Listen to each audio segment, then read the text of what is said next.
first.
You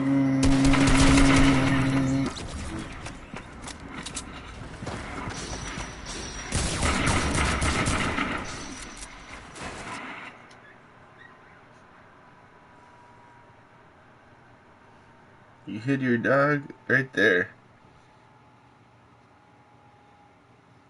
I see your dog, Lil.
One more match to do it yet.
How's it going down there, Lily Brown?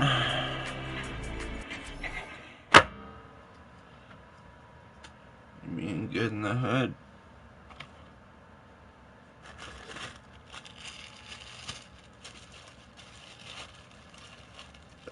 That's a good doggy. That's a good little doggy.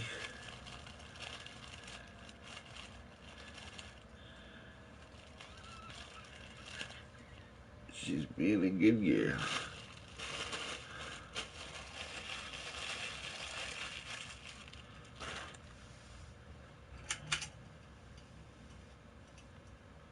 Awesome loading screen, huh?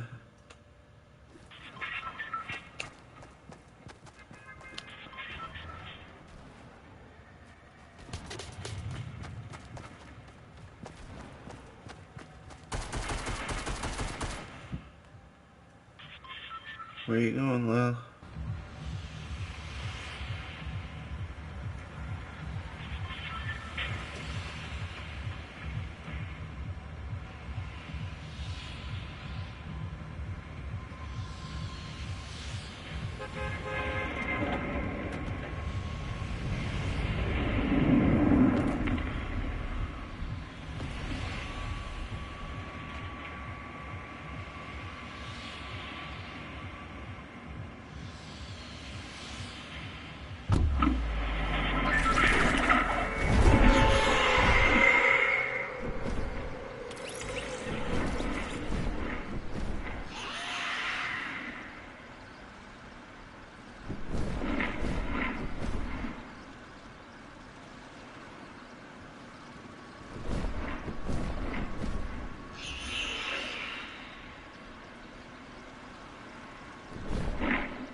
No fucking way. Come on, get the fuck out of here.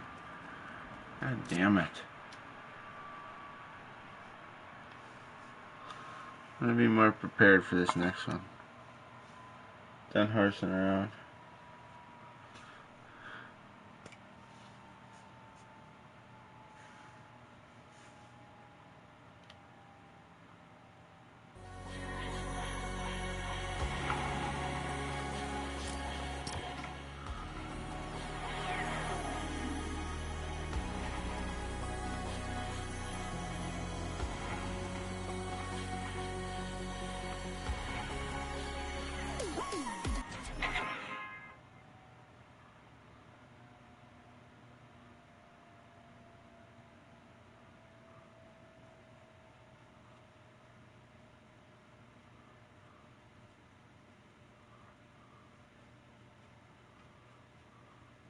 When is the giveaway? The giveaway, ah yes. Hey, your boy, what up? Hey, your boy, what up? The giveaways when I get a victory royale, somebody gets randomly selected from the chat. When I get a victory royale, that's when the giveaway is. Okay. You're the only one in the chat. That means you have a 100% chance of winning. If there's 2 of you in the chat, that means you got a 50% chance. If there's 10 of you in here, that means you get a 10% chance.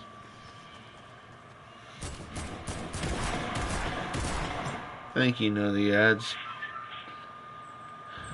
Right now, it looks like there says there's 1 person in here, so your odds are pretty good.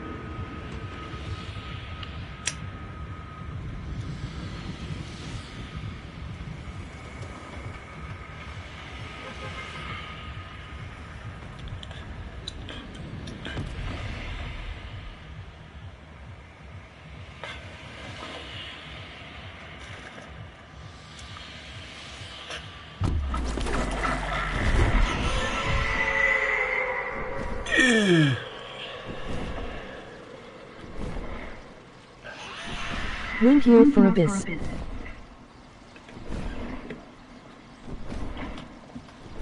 Holy shit.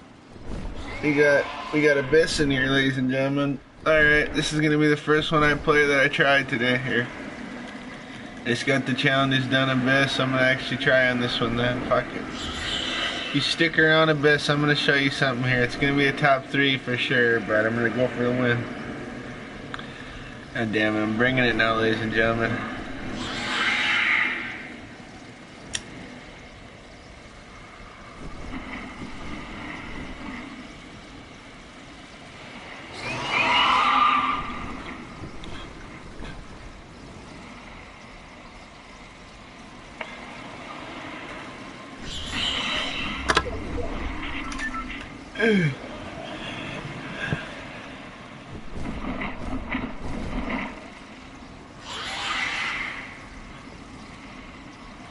I'm bringing it on this one here, bias.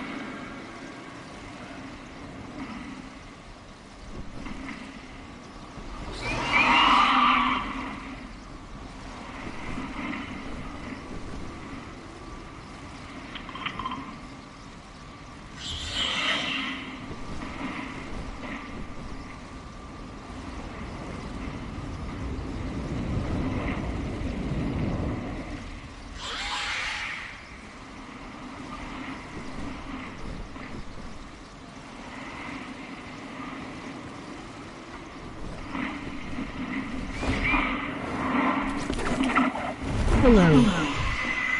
Hello there, Julius Hicks. It's Big Julius Hicks, everybody. Can I have an Xbox code? Yes, you Remember can. me. No, I don't really remember you.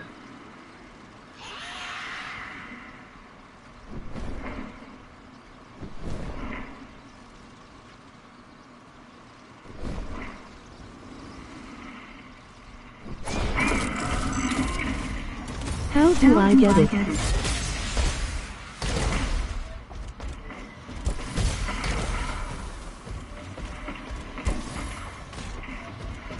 Hi. I like.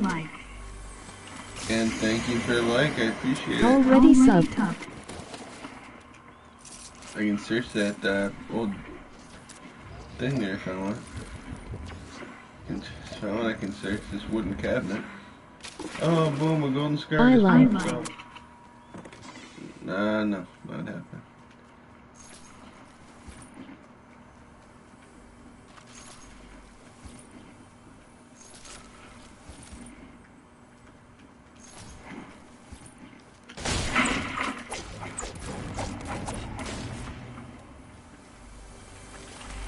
Hi.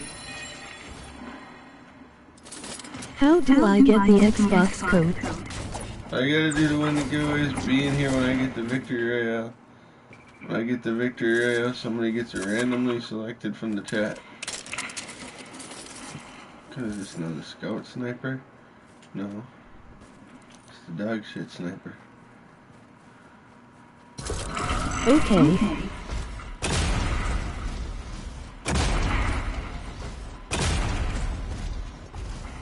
And I am bringing it this match now. challenge here. I want to win in front of my friend here, so trying to bring my A game here in this particular match, but I bring it on every match.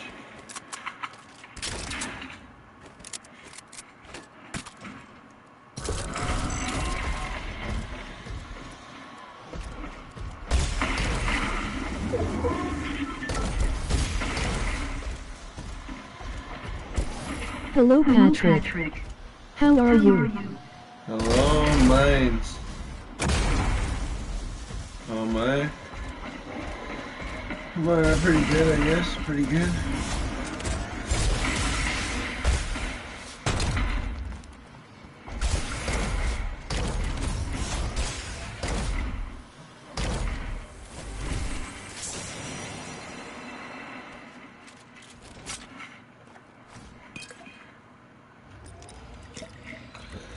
Hey Patrick, I have a question. If I win the giveaway, how do I get my prize?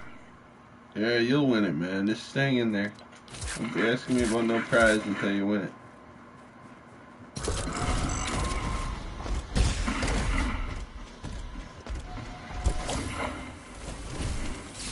Trying to bring my A game here now. Throw me off my game.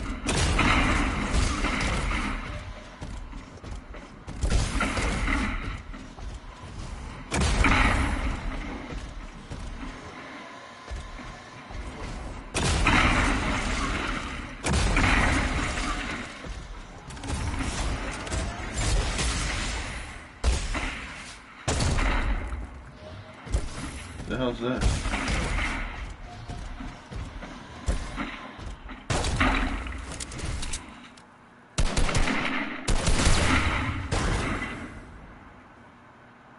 Shit, I'll take that.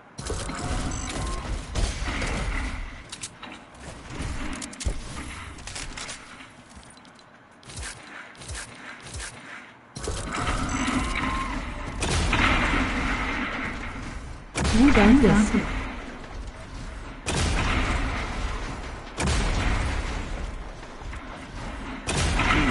Marked as a hot drop.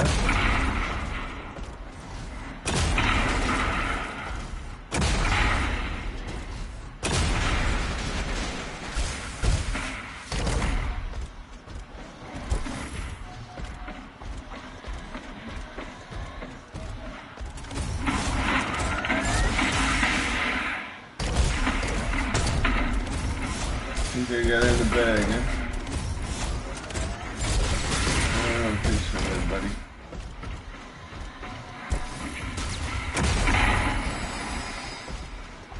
Slurp? Yeah, I'll take a slurp, I guess.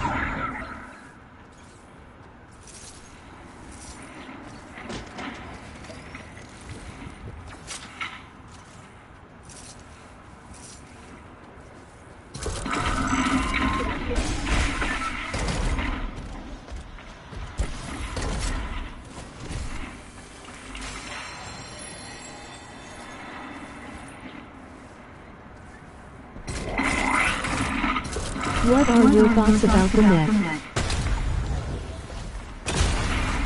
What are my thoughts about the mech? Thoughts about the mech. That's something in it.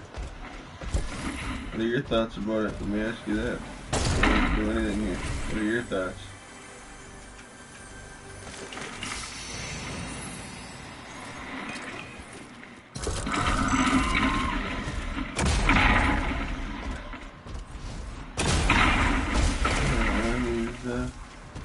Very clear, basically. Wassup, if you win, can you drop in chat Xbox code? Oh, I'll drop it in, baby. I'm dropping it in the chat where somebody's getting randomly selected.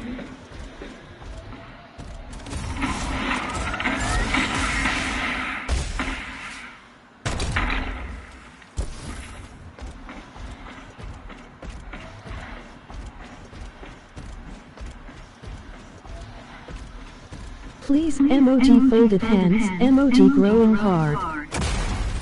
There you go, fold them hands, blow them hearts, baby. My bots are TR2 OP.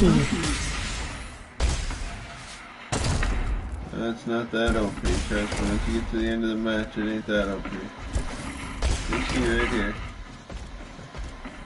Trust me, I ain't gonna be able to win it in this robot.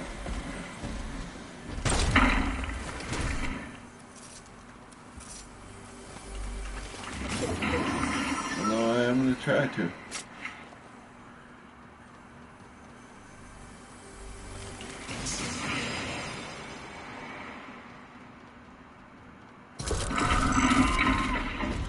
You're gonna see me try to go wire to wire in the robot here. But it ain't gonna happen. Probably get shot out of it in the top 3 would be the best case scenario. If I can even make it that way. There's a good chance I win this one though. I got a pretty good lead here. Got a feeling you're gonna win this one. Yeah, I got a good feeling about it. There's a good chance unless there's some really good player in here.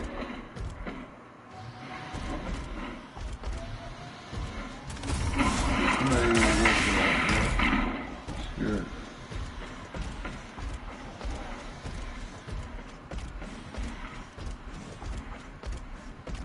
I ain't trying to play all aggressive either.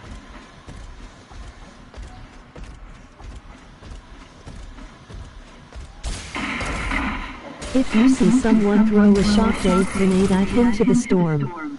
Yes, I know that, Master. It's harder to do than you think, though. It's a lot harder to do. I've been trying to do that for weeks. You get a win that way, but it's a lot harder to do than you think. I almost did it yesterday, actually, or the day before. I think it was yesterday. So are you dropping Xbox code? If I win, somebody from the chat gets randomly selected to win the code. If I win this match, somebody in the chat is going to be randomly selected. So if you're in here, you have a chance to win. Look at this guy now.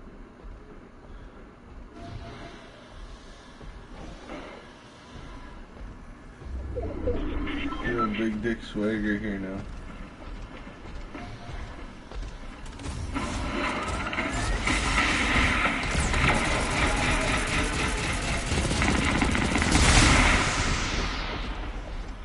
Uh-oh. He knows he's pinned down here now.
That was a nice little play you did, Headman, that tree there.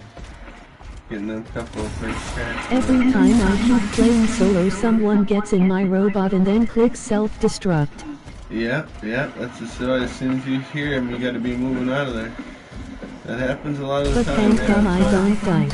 As soon as you see that, as soon as you see somebody moving around your robot, you gotta move. So they're trying to get in and self-destruct on you.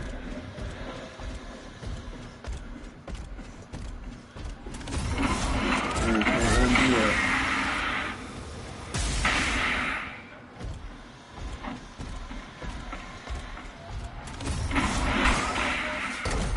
I am thinking that you are a god with the neck, you are just too good. pretty good with the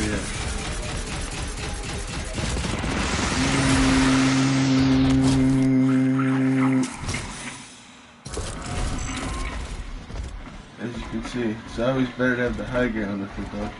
If you can be having the high ground, it's way better. You got this. Wow, what a kill. Nice.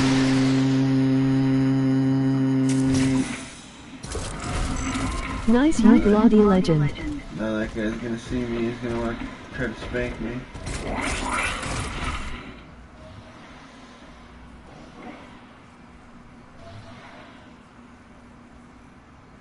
Well, there goes a guy way off in the distance.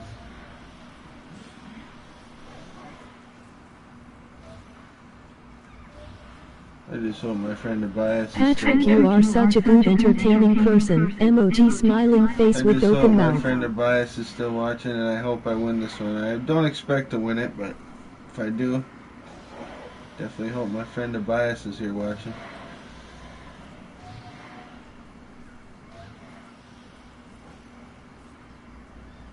Look at all that loot. Still here. He's here, he's here. Well, this is where shit starts really hitting the fan here. I got a pretty darn good loadout, even if I get shot out of this robot. That's a good thing. But I am gonna have to try to spank that guy over there, I think.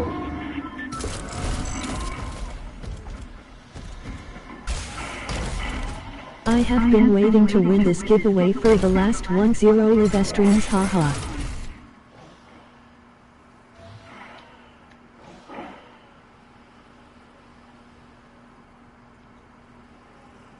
That's a tough shot for this bot from here.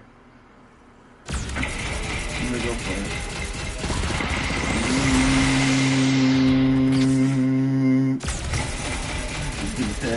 I remember yesterday when you were shooting at someone building, he got 7-9 fall damage. I remember that. This is just a suggestion, but maybe you could play with your viewers so they can help. I remember that, yep. The guy took, I think it was 78. I knew that guy was gonna come back to you guys. That little fucker.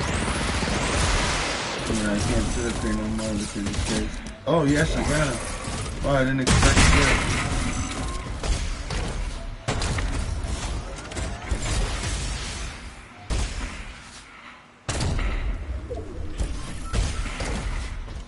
Probably get clapped right here. Wow.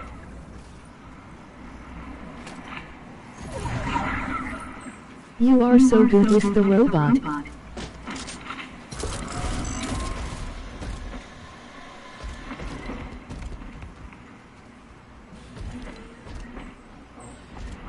Top 3.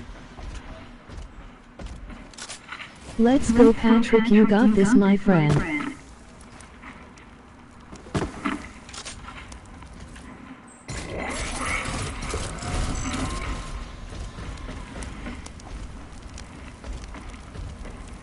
Heal up the robot a little bit.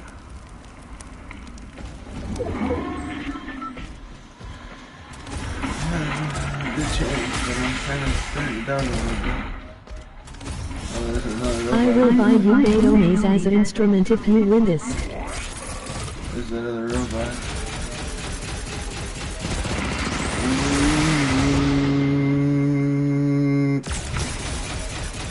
He's trying to lay low right now.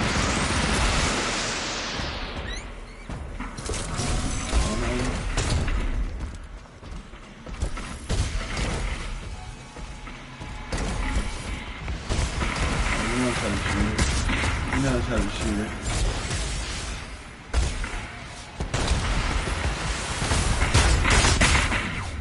How did he clap me like that? That was like the super clap.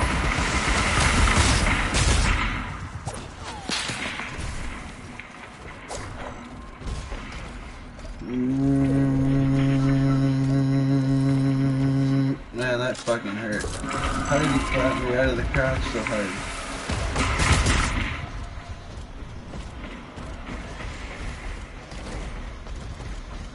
This guy's really good in the robot. He's better than me.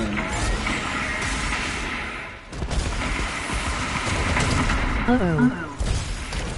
This guy's better than me in the robot.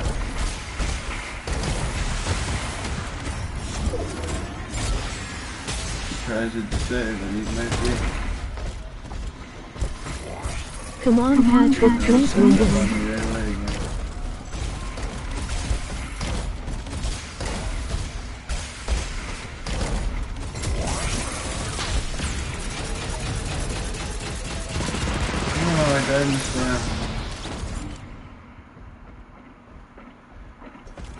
Try to get in his robot and self-destructed. Go, Patrick. Storm.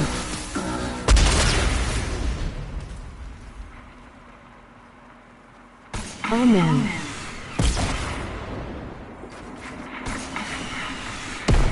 Wow.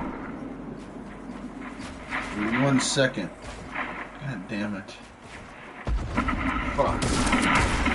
Oh, that's bad. He's a bot, man. He's fucking good in the robot, though. This guy here is good in the robot, but he sucks. Now we can see that. Jesus Christ. God damn it. The one guy that wasn't in the robot wins it. Motherfucker.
Blew it.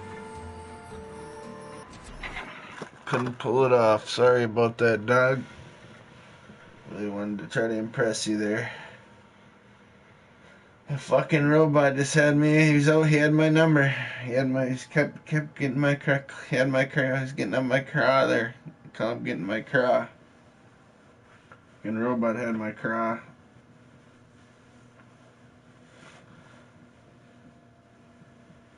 Well, my dog had pups. 4 of them survived. 1 week old today.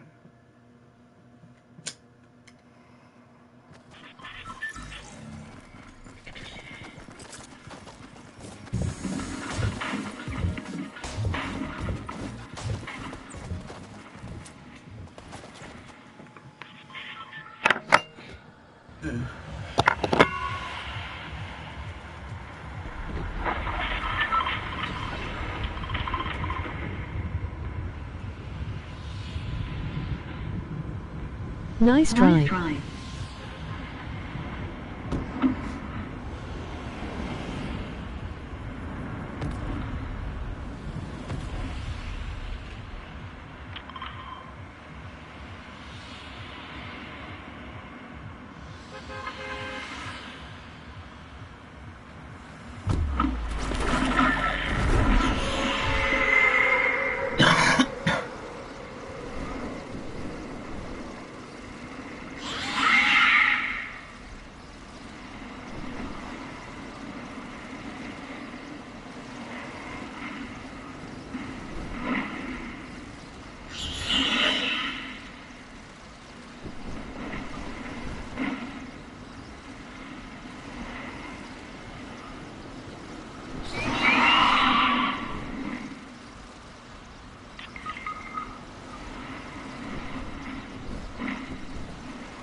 smoke crack cocaine. Get out of my line.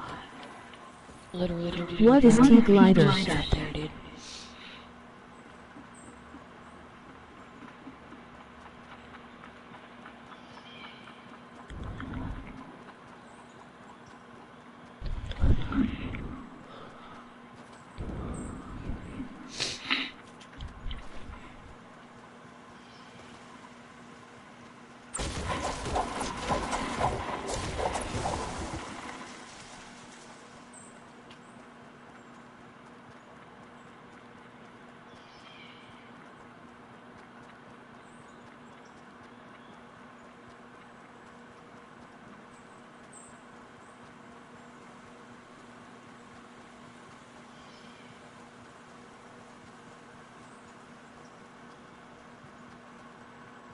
What is the glider?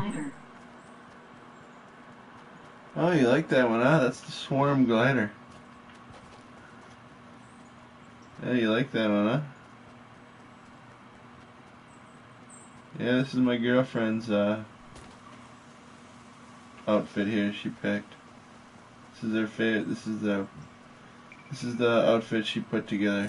Best pickaxes, back bling, skin, and glider. I like the glider. She picked them all. Yeah, she likes it too. I like it too. It's one of my favorites. It's definitely up there as one of my favorites, that's for sure.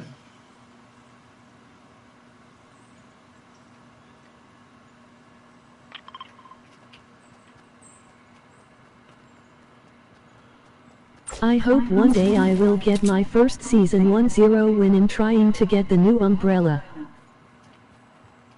Oh, get it.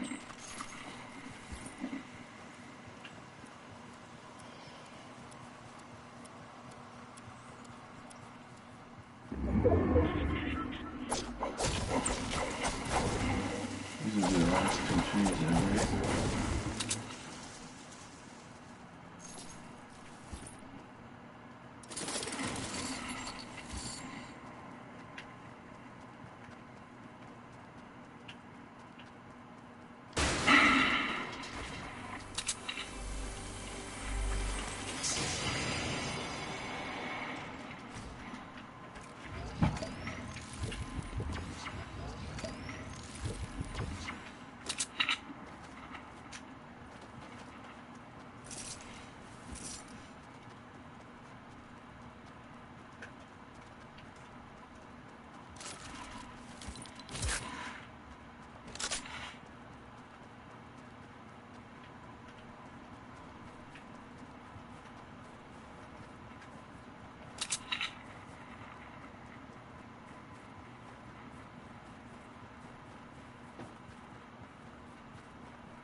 LOL, my friend and I were playing a couple of days ago. He got a scar from a chest and the scar fell from the map. LOL. Oh, that must have been out by the racetrack, huh?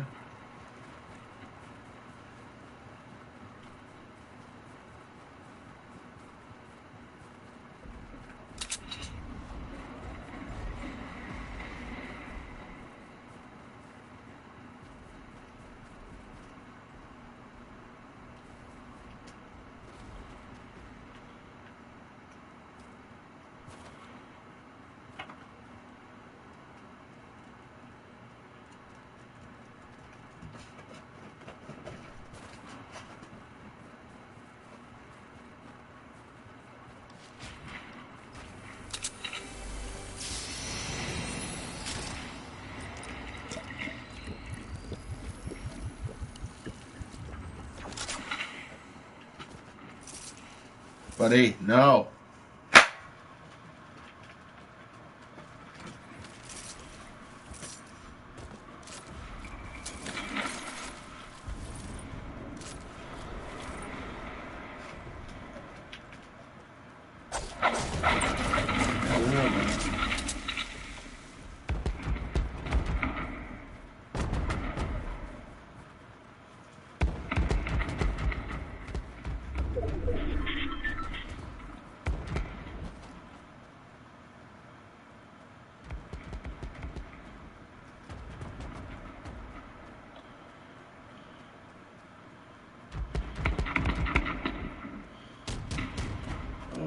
Mech on mech battle. Oh my god, here comes a third mech now.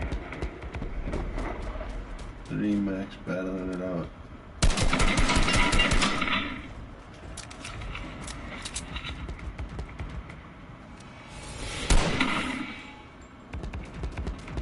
Oh boy.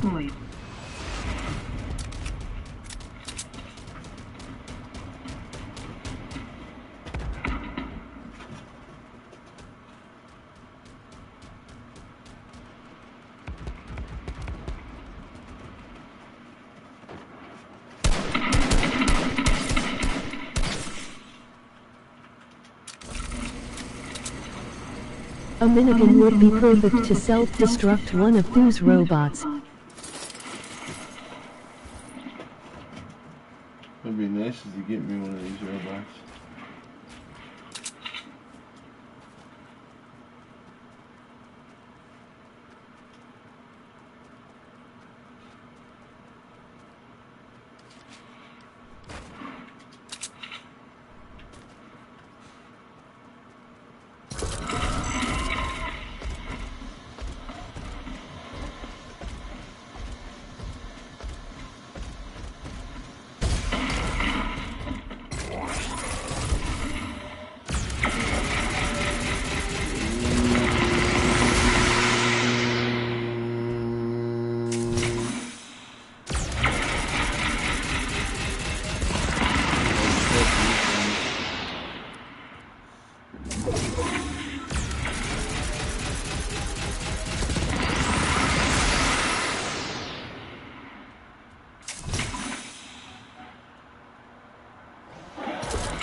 So many shields, lol.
Everyone go sub to MT channel and doing a giveaway at 150 subs in that 81 right now.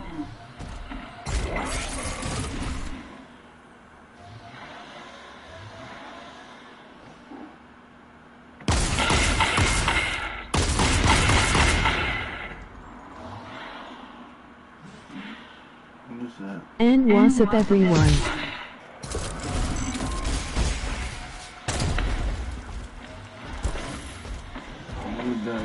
How's everyone's day? Mine is great.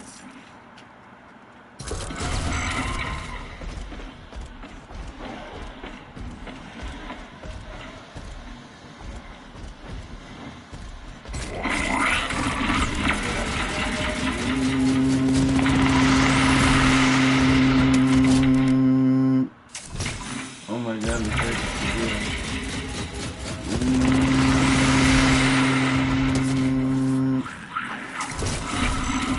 I thought this was a duo.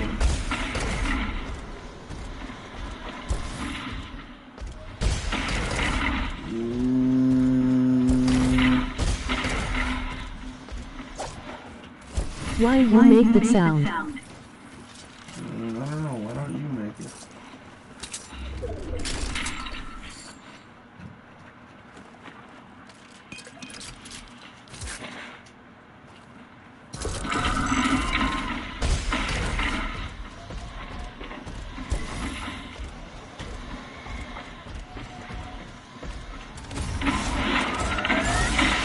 You make yourself sound retarded.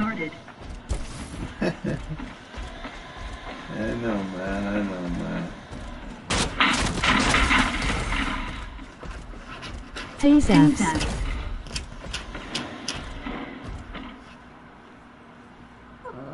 Sup.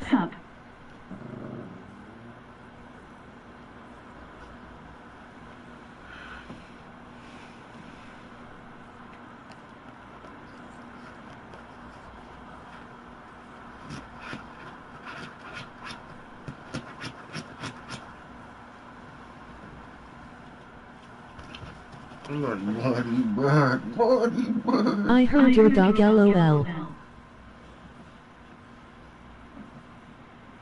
Yeah, that was my boy Bloody Bud. Yeah, but go sub to my channel and doing a giveaway at 150 subs, then doing a Glazy Axe giveaway at 250 subs.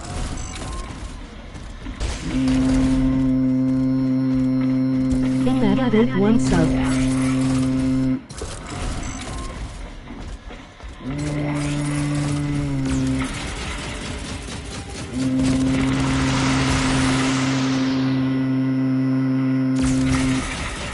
In that 120 subs.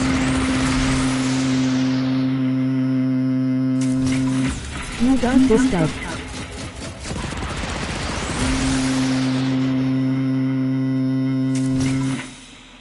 Let's try making the reach. She ain't quite getting that reach.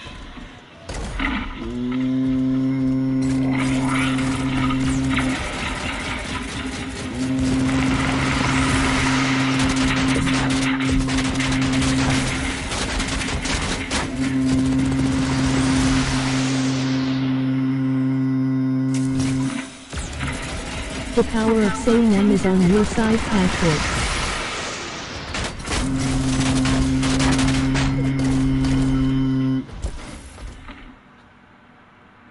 This is a duos match too. I just wanted to try to outlast some guys. Go sub to me. So I did it. I did it.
Come on, Patrick.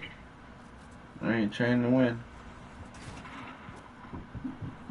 Oh, I guess I am, but I mean, I know it's not gonna.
Hey, 1-on-1.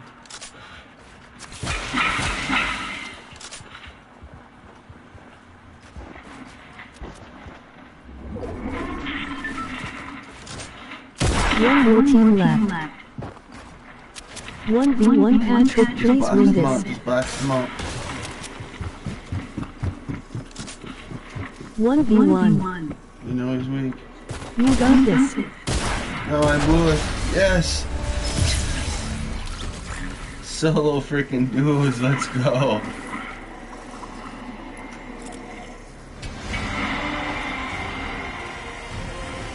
Let's go, Patrick. AYY. Let's go, Patrick. Emoji smiling face with open mouth. 0. Let's go. Emoji smiling face with open mouth. Emoji smiling face with open mouth. 0. Let's go.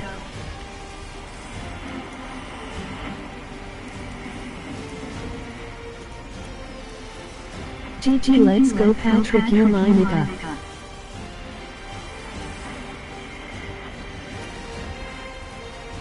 That was some pretty good building at the end, I thought, by me, wasn't it?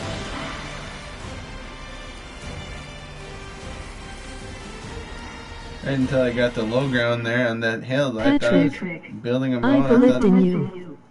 I thought that was some pretty good building. Keep the high ground to build above And I everybody. hope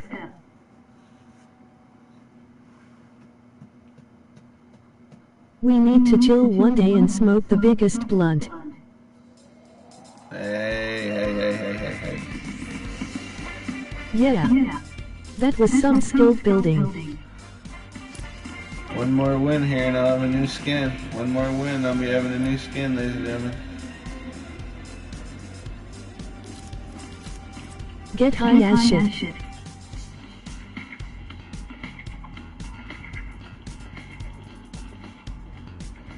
Giveaway time.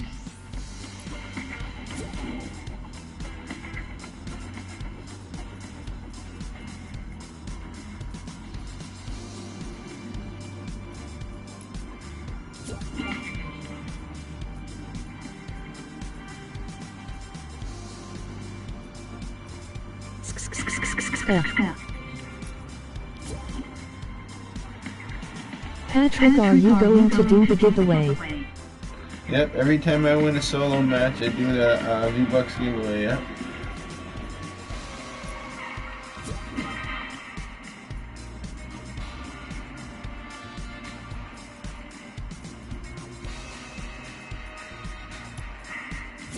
Did you just win? Yeah, that was a duos though.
No,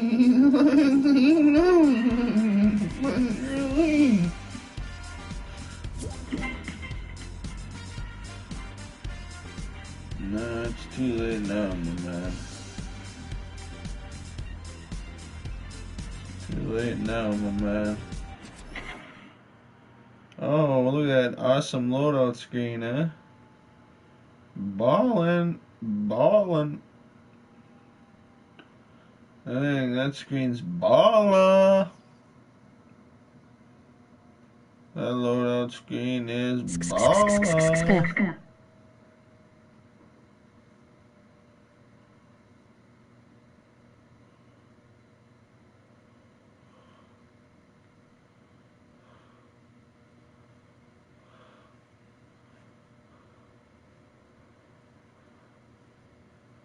Cadence. Hey, Cadence, what up? You catch that solo duos victory I just pulled off?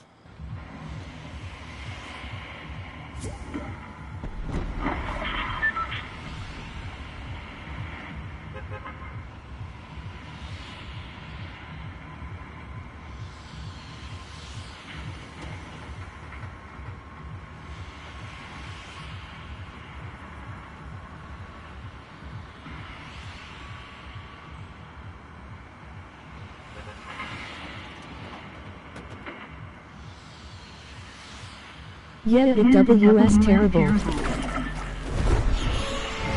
terrible, what?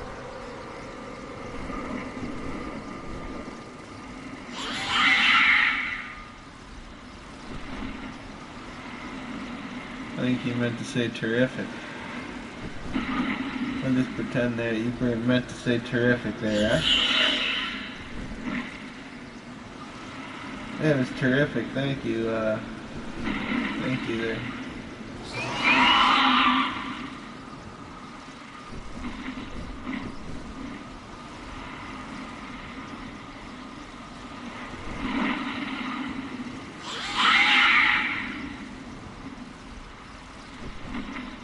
Fat face, shut it.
Yo Pat said yesterday I was clapping cheeks right and I busted and now my girl is pregnant. I need your advice. Should I leave to go get some M?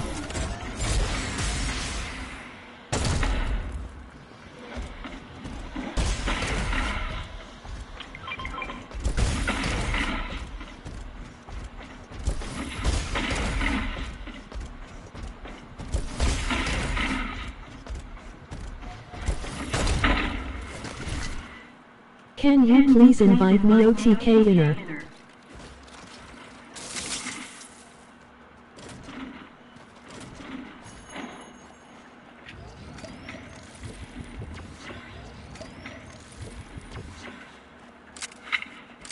Should I go to get some milk or should I stay? Yo.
Can you please invite me emoticon?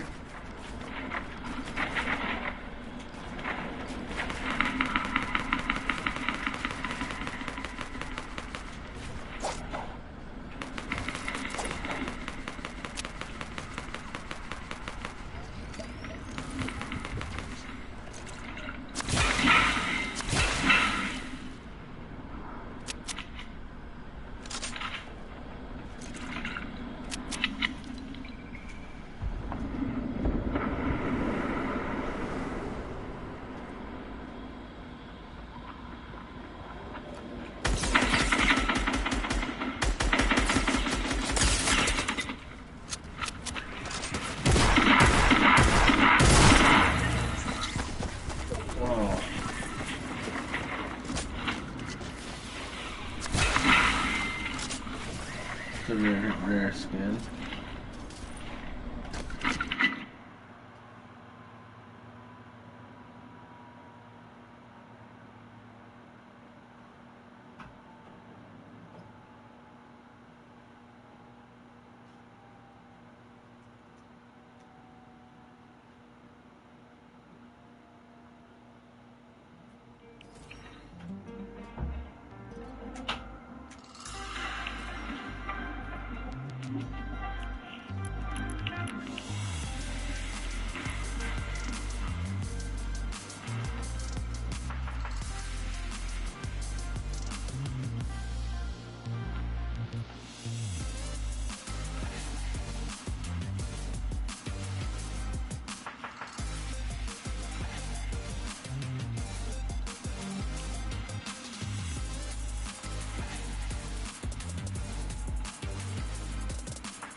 Wanna play duos by the way emoticon?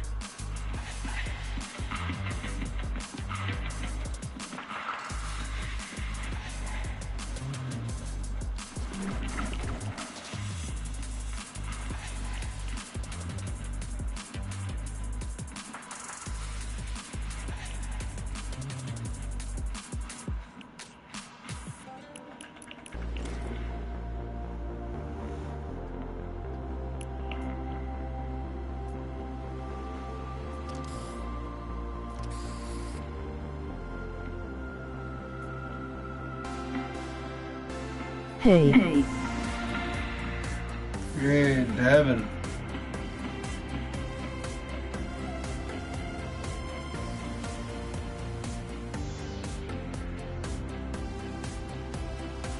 What tire are you? 247.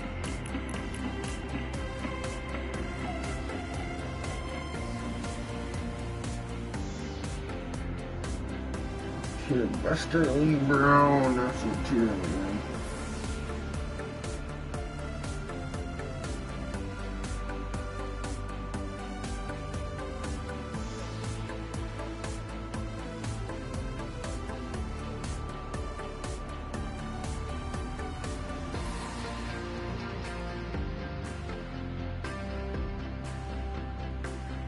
I'm in tire 29. Buster Lee Brown.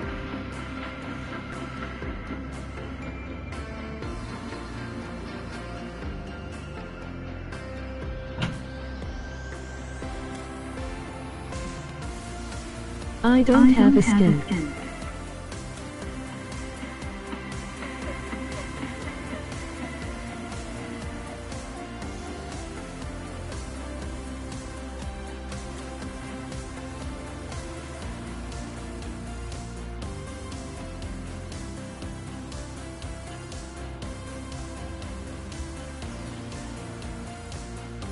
I can give you a skin.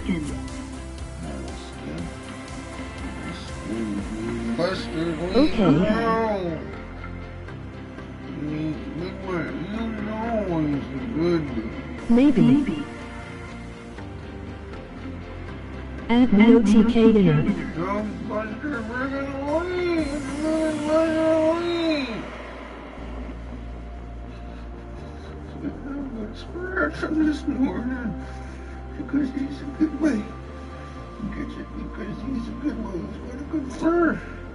He's got a nice looking coat. He's a good boy. Yeah, he's a good little doggy. Yes. What's your name on Fortnite?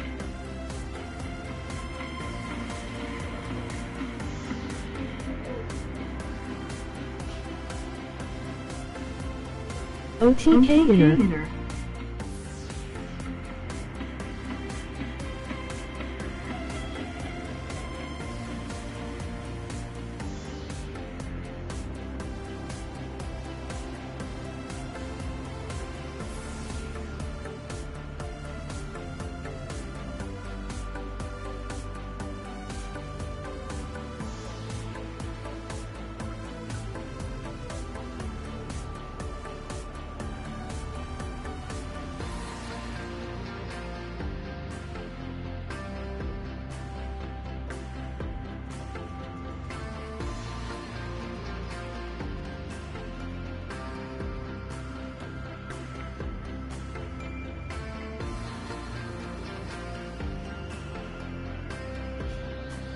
Brooklyn. Come here, Brooklyn.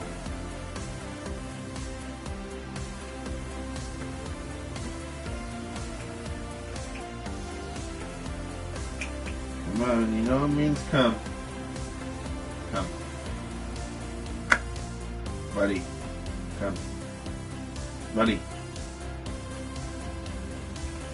You make me have to crack you. Come on.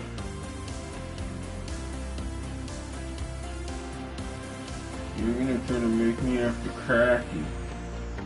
Huh? You're gonna try to make it so I have to crack you. Oh, crack your boy Bloody Blood Brown. Bloody Blood. His name is Bloody Goodboy. We sometimes call him Bloody Goodboy. The Bloody Leaf. Call him the Bloody Leaf.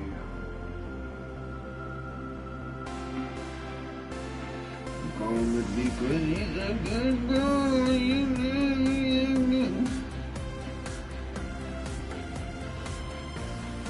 You're lucky. You're lucky, Brookie.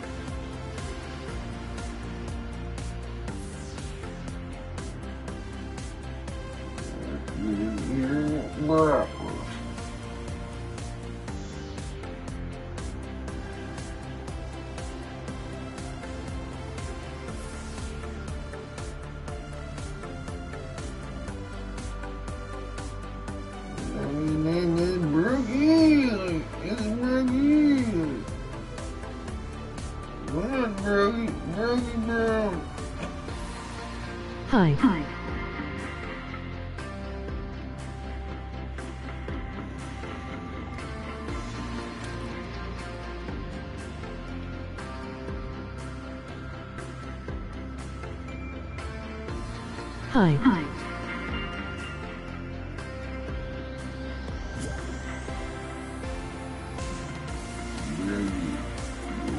Beat it.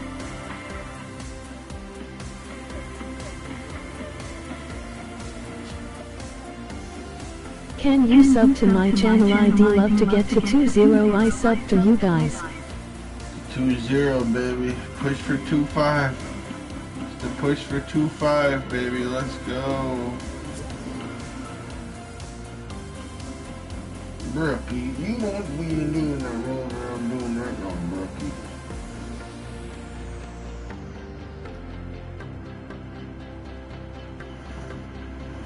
Please.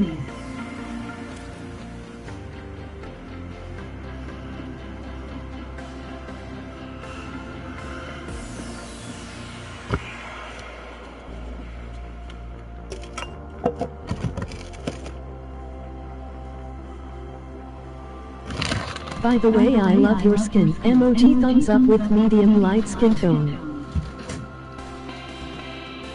There's my skin, huh?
People bully me cause I have no skin.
Or any battle pass.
back down, huh?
Good.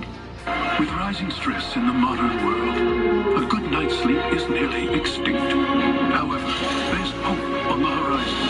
Every day, IKEA is designing sleep sanctuaries to save our sleep. I switched him. Over for Joe Flacco.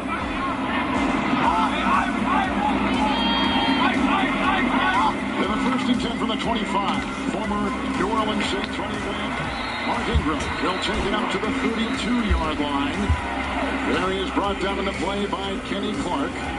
It is a gain of 7 on the play. Tonight's starting lineups defensively are brought to you by Spectrum. You know, I like the fact that Kenny Clark's in the middle. He can help control that. You saw that run directly downhill. He's got to shield those linebackers so they can step up and make plays. Smith, the edge rushers, as you see. The rookie from Maryland, Darnell Savage, is back there with a second down and 3. Ingram again. And hit once again by emerging Kenny Clark on the line with a gain of 3, and he's up to the 35. It is a first down for Baltimore. You know, when you have a shiny toy under the Christmas tree, it's hard to take your eyes off of him. And that's what Lamar Jackson is for the defense. Normally, a quarterback goes to hand the ball off to the running back. His job's halfway finished. He may drop back and throw a play-action pass. But Lamar Jackson, always a threat to run. It's Willie Snead in motion with the first and 10. And a quick throw across the middle. It's caught by the receiver, Chris Moore. Makes the grab, hit by Jair Alexander. Gain 12 on the play to the Baltimore 47. And one of the things that you don't expect with this RPO offense is for them to go no huddle. They're going no huddle right now, Kevin. Chad Rogers always talked about the truest sense of an offense. A good tackle there. Good stick made by Blake Martinez. On a gain of 4, tight end Nick Boyle makes the grab to the Green Bay 49. You know, coaches will tell you, this is a preseason game. These are scripted plays. They have walked through these plays on Wednesday that they were going to open with today. So far, they're on script with their offensive coordinator, Greg Roman. So they're operating, going right down the field against the Packers right now. Somebody has to step up defensively and make a negative play for the Ravens offense. Jamon Williams at the other corner for Green Bay. Second down, 6. Game opening drive for Baltimore.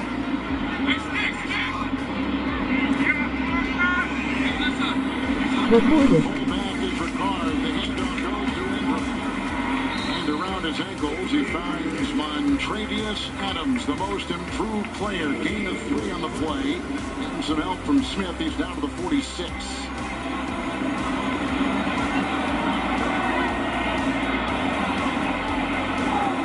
So Preston Smith and Zadarius Smith, 2 high-priced free agents, signed this past summer, or rather this past offseason by the Packers. And they are out there starting. Of course, Zadarius Smith was a Baltimore starter. 3rd down and 3. Ingram again. And there's a blocker. Hurst brought down by Martinez. Get on the play by Clark. Picks up 5 pounds his way for a first down to the 41. Now, I know it's the 3rd first down in this drive, but the Packer defense is getting a little stingier each time. Now on first down here, you have to wonder, Mike Pettin, does he go to the blitz? Does he try and do something to knock them back and get that negative play on first down? Bolton is also out there starting for the Packers tonight. We know that Owen Brooks is out with a chest injury. First down and 10. To the negative 5, deep down the sideline. He's got him incomplete. And he's looking for Miles Boykin. In the coverage by the rookie, Darnell Savage. You know, everybody knows that Darnell Savage had a great 40 time at the combine. Just in that coverage right there, he's about a step and a half behind, and at the last minute, he locates the ball and he's able to accelerate in the space of 2 or 3 steps. So that's that closing speed that you always hear about. That's that range that you hear about from that position. That ability to close the gap quickly and deny the offense a chance to make a play. So Tony Brown is out there for the Packers with Tramon Williams in the 5-man secondary. 2nd down and 10. Big play, 12-yard pass to Moore and across. Chris Moore. And they blow that one dead. And it's a timeout for Baltimore. Our referee tonight, the veteran Ron Torbert. 11:22 to play. Look at Matt LaFleur, who was happy with last week. But defensively, let's talk about that side. He said there were a lot of missed tackles, which then added up to about 160-plus additional yards for the Houston Texans. But the one thing that he noted is those missed tackles were mostly on quarterback Joe Webb. Right. Who's 6'2", 240 pounds. You didn't expect to be playing against him. Now, Deshaun Watson's no slouch either running the football. So you do need to make those tackles on the quarterback. Had a long 14, 15-play drive against the Packer defense, and at the end of it, the players were gassed. You could see that. I'd like to remind you, the first quarter tonight from Baltimore is brought to you by Spectrum. Let's check out on this 3rd down, the inside pass rush pressure. You move Kenny Clark, who's over the nose, off to the side, Dean Lowry inside. We know about the Smiths on the outside, but that inside push can affect the quarterback. 2nd down and 10. After the timeout, with a good throw outside, it goes to Boyle. One tackle on the play is Savage. These were brought down by Tramon Williams. It's a pickup of 7. It's through the air, and he's down to the Green Bay 34. Yeah, you'd love Savage to go a little bit higher. He went a little bit below the knees. Get him right up around the thigh board. He'll probably go straight down. He's behind him. Wants to head out in front. Boyle does a nice job in arm posting and getting about an extra 5 or 6 yards for the Ravens. Number 1 Packer offense going to play here in just a moment. Number 1 offense of Baltimore out there now against Green Bay's number 1 defense. Ninth play of the drive, 3rd and 3. Lamar Jackson on the move. And almost picked off, broken up, incomplete. Jair Alexander, who terrific play right there. Breaks it up 4th and 3. And we've got 10:40 to play in the first. You got pressure from the backside, everybody chasing Lamar Jackson. And when you're chasing somebody as fast as Lamar Jackson, you just keep running in case he pulls up to try and throw the football. They were going for receiver Miles Boykin. Here is Justin Tucker. First team All-Pro a season ago. 52-yard field goal try to go on the board. Away it goes. And it is good. Hit a 60-yarder in pre-game warm-ups. On the first possession, Baltimore strikes 3-zip as they move with a 52-yard field goal. Remember when your house had this thingy? Now it has that. But with Spectrum, smart homes aren't stopping there because they'll have all this amazing... Yeah, okay. Soon our homes will have this and that. You get the idea. That's why Spectrum's secure, fiber-powered network is ready with the privacy you demand and the bandwidth you need, no matter how smart our homes may become. I too am hungry. But some things will never change. Spectrum. Think forward. I switched from Dodge. We switched from Ford. I switched from Ram. I switched to Chevy. We switched to Chevy. We switched to Chevy. For dependability. For these guys. And just look at it. We switched to Chevy. See for yourself why people are switching at the Chevy All-Star Open House. Get over $4,500 below MSRP on this Equinox. Plus, current GM owners get an additional $1,000 cash allowance. Find new roads at your local Chevy dealer. From whitetail to waterfowl, Fleet Farm is your hunting headquarters. Whether it's buck fever season, mornings in the marsh season, or even make this shot count season. There's a reason people say, if Fleet Farm doesn't have it, you don't need it. Because we have it all. Fleet Farm. Built for real life. When my husband asked me if I want to go to Green Bay, he means Oneida Casino. When we're looking for something to do, we always think Oneida. I get excited just driving. Oneida Casino road trip. I like to go with a bunch of my friends. Oneida Casino makes a great date night. Great entertainment. A lot of fun. The last time I played, I think I walked out ahead. They take care of me at Oneida. You should join the Players Club. All I have to say is, want to go to Oneida? Tonight's game from Baltimore is brought to you by Spectrum, by Fleet Farm, and by your local Chevy dealer. Camden Yards, across the street from where we are. 3-0 Baltimore on top. A 52-yard field goal by the Pro Bowler and All-Pro kicker Justin Tucker, the highest-paid kicker in pro football. Deep back Darius Shepard had the touchdown reception against the Texans last week. Tucker's going to kick to him. And with the injury, the stinger for Trevor Davis, Shepard has got a real opportunity here to do both receive and return. From the 4, here he comes. Shepard, the rookie free agent from North Dakota State, and he breaks free down the sideline and out of bounds. A burst right there and a good return by the rookie Shepard. Just fast enough to get through that window of blocking that opened up. I love that fact that he catches the ball moving forward, a little momentum going in that direction. And when he sees that hole, he bursts through it. Now, right at the end, there's the kicker. He could have taken the kicker on, but hey, no boss for both guys. And I'm pretty sure Justin Tucker was relieved. And Bakhtiari are your two tackles. With the quarterback, Deshaun Kaiser. Did not have it turned over last week under his watch. Carson is the running back, and here comes a pass underneath, grabbed at about the 44 by Jimmy Graham on a gain of 5 on the throw from Kaiser. You know, I love the fact that Jimmy Graham's out there. We're looking at Deshaun Kaiser's numbers from last week, 61%. And you talked about not turning the football over. That is so important. Yo, the Bears. Take care of the football. Turner and Taylor are the two guards. 2nd down and 5. The handoff here, and this is Trey Carson, tries to dance and brought down on the play by starting inside backer Chris Board out of North Dakota State. Gain of about 3. Tonight's My mom left me. The Packer offense are brought to you by Spectrum. You know, you see the offensive line there, very solid from tackle to tackle. Hensley is back. Didn't play last week. Had a minor injury, but is playing tonight. So your starters are up there. Hello. And a little bit of this starting lineup with 11 personnel, just one running back, one tight end, also puts Geronimo Allison on the field to start. Two top running backs are not. Look out, Chad. Because of injury. Here's a pitch underneath, and he's got the first down. Nice grab on the play. Grabbed by Geronimo Allison. Picks up 7 and move them down to the Baltimore 45. For a tall, long guy to be running a quick slant to turn and reach behind him, I tell you, that will make your back loosen up. Know, yeah, right? No, I don't know if I would have caught that one. I would have left that one for John Jefferson. First down and 10. With Adams in motion.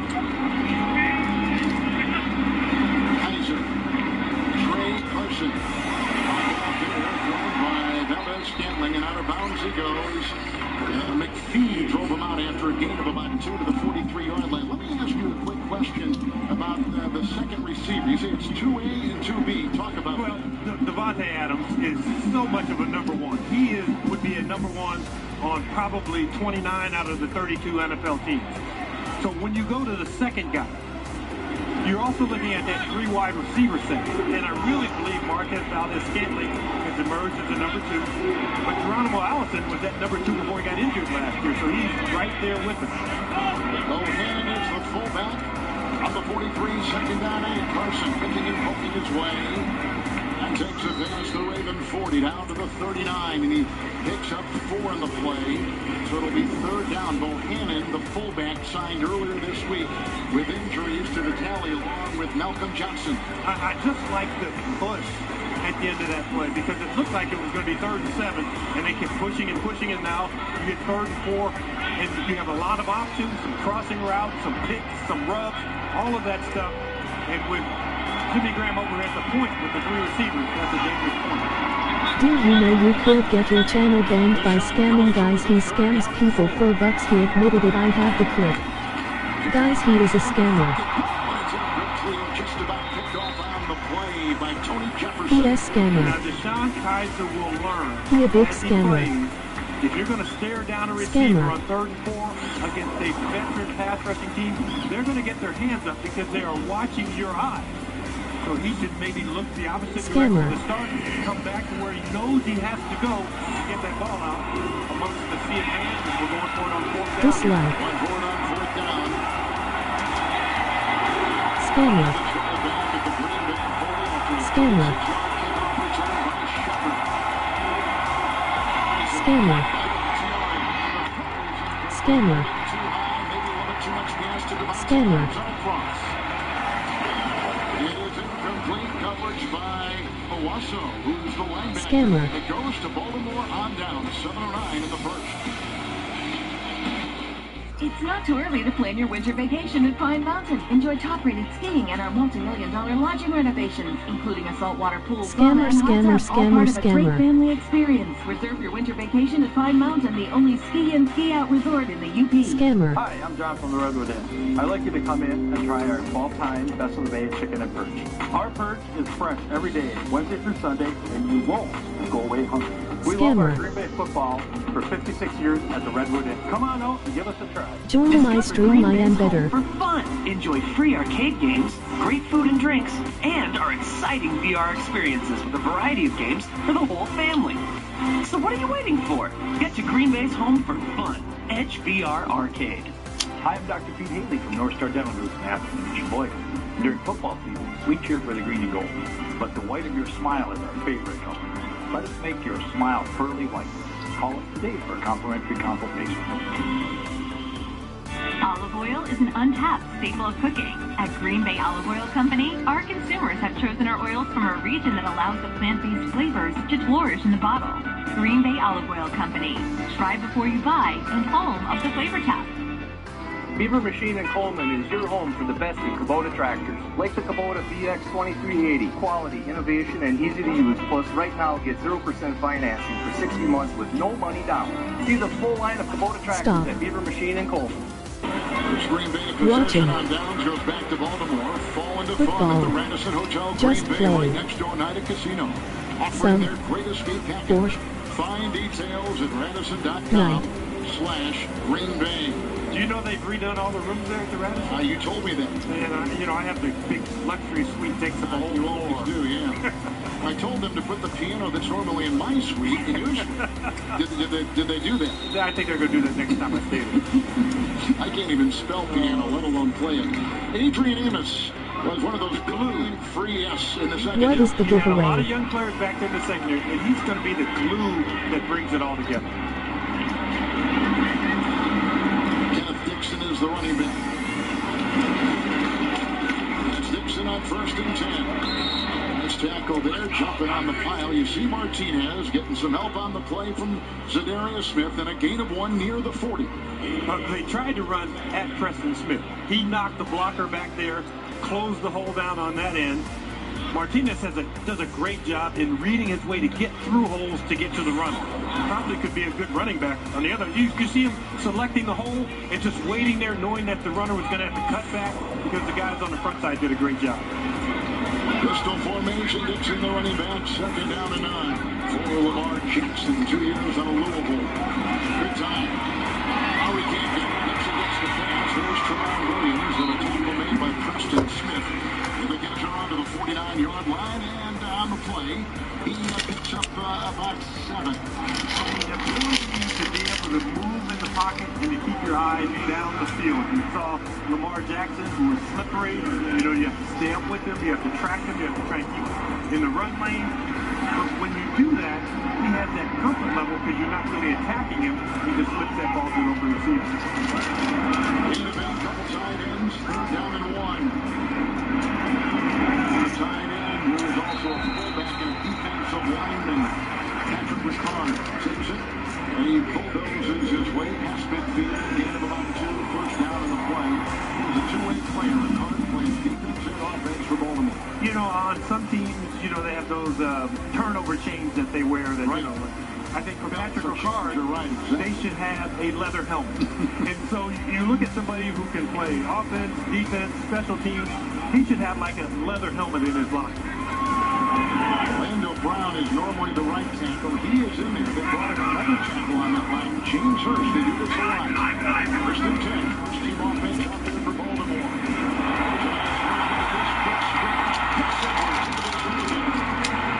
And brought down after a burst of a Green Bay 37. 13 of them. You mentioned that package where you're bringing the extra tackle, that heavy personnel. You pull everybody around, and it's so many big people. Your inside linebackers, sometimes you have guys who run real well from sideline to sideline. Well, you have 335 pounders coming straight at you, and you're only 235 pounds. You're going to have a lot of beef in that. Talking about Amos, he's the guy who tripped him up and made that tackle. 1st down and 10. What's your highest per game?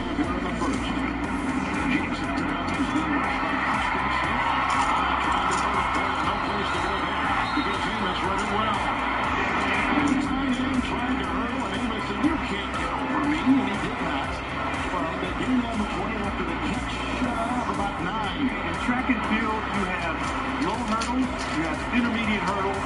Amos was a high hurdle there, and he didn't get his knee up high enough to even get close to hurdling over Amos. Royal picks up 9 on the play, does not get the 1st down, but the offense continues to move against the number 1 Green Bay defense. 2nd down, 1 as Edwards. Step. Along with Martinez, with a flag thrown on the corner. Offense, number 86, 10-yard penalty, repeat 2nd down. We saw Lowry, he signed the extension before training camp opened. I got battle pass from my dad. Players off that defense, including Mike Daniels. Lowry's going to see some more snaps. Boyle picks up the penalty. This is a critical down. You're going to back them up, 2nd and 12, 2nd and 11. Can you get a pass rush? Do you allow him to get to those check down receivers that you're going after? Because on the outside, with the deeper routes, he's really covered those well. It's the short routes that have gotten them. So get the pressure on the quarterback here and get after him. Running back is the rookie out of Oklahoma State, Justice Hill. 2nd down, 11. Jackson got away from Zagarius with his former teammate. Changed to the sideline. Bolton thought he had a hand on him. Finished off on the play by Adams. He scrambles for 3 on the play. And he's down to the Green Bay 35. You love the pressure. You love trying to be able to contain somebody as effective. And I like the fact that Darius Smith went outside on his pass rush as opposed to going inside, which forced Lamar Jackson to go wide and kept him from picking up more yards than what he normally does. 3rd and 8, another critical down, another great chance to get a look at your nickel and dime defense.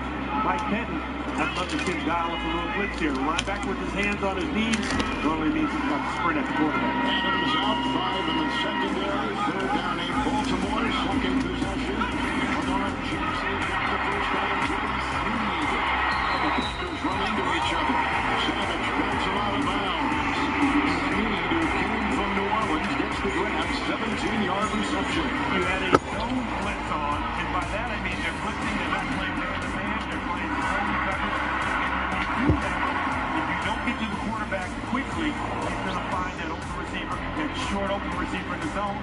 Does a nice job turning up the field running. Now you're inside the red zone. It's a whole different sort of offense here. Adams back in on the line. First down and 10. The 18-yard line, he's taken down on the play, and Kenny Clark is there with the stop for Green Bay. And no gain on the play. Kenny Clark emerging on that line for the first-round pick. Yeah, a great job in shedding the block of the center. When you talk to people around the league about Kenny Clark, the ceiling is very, very high, that he could be a dominant Pro Bowl, all-pro type player at that position, because very rarely does that guy make a lot of sacks. He has 10.5 career sacks already in his first 3 seasons. Second down and 10. First drive by Baltimore, 10 plays. This one 9 plays. That's incomplete. Davis was there. Going to the tight end, Hayden Hurst, former first-round pick out of South Carolina. Yeah, they had Hayden Hurst last year. They had Mark Andrews. They went heavy on the tight ends last year. A couple of wide receivers this year. So they've kind of been stacking the team a little bit. Teams that are good normally draft 2-3 years down the road. They don't have to, no, we're in an emergency. We need a guard. No, you draft the best player. That's what the Ravens have been able to do year after year, and been able to replace a lot of defensive players. Now they have a star like Lamar Jackson, the quarterback. Backstage in the nickel. Third down and 10. Jackson moving up, and here's where he's deadly. Needs the man for the first down. Broken tackle, Tremont Williams to the pylon, to the end zone. That's a touchdown and 2 flags thrown. So missed tackles again tonight for the Packers on defense, and Jackson makes them pay. That's an 18-yard touchdown run. If it stands, let's see. Did somebody try and trick Jackson or the run? Personal foul, illegal blindside block by the offense, number 83. 15-yard penalty from the spot of the foul. Repeat third down. That's the wide receiver, Willie Snead, guilty. And it is now a point of emphasis because they looked at some of the concussions that were happening around the league. You cannot hit in that head, neck, shoulder area. This may not look very vicious, but because of the rule, you cannot hit to the head when that player does not see you coming. Tough for wide receivers. I used to think it was a great heel-back block by me. I know you did. Now you just can't do it.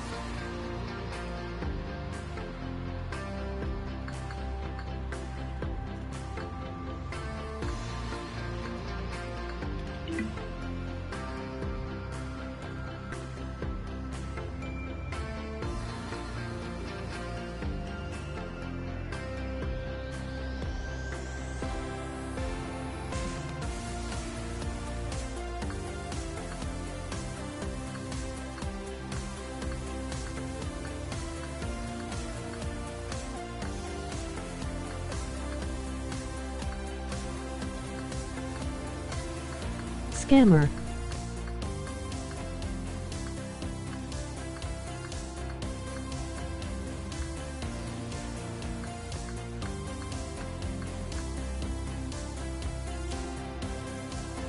Scammer.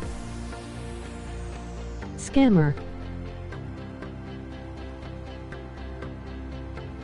Scammer, scammer, scammer. Scammer. Scammer. Scammer. Scammer. Scammer. Scammer. Scammer. Scammer. Scammer.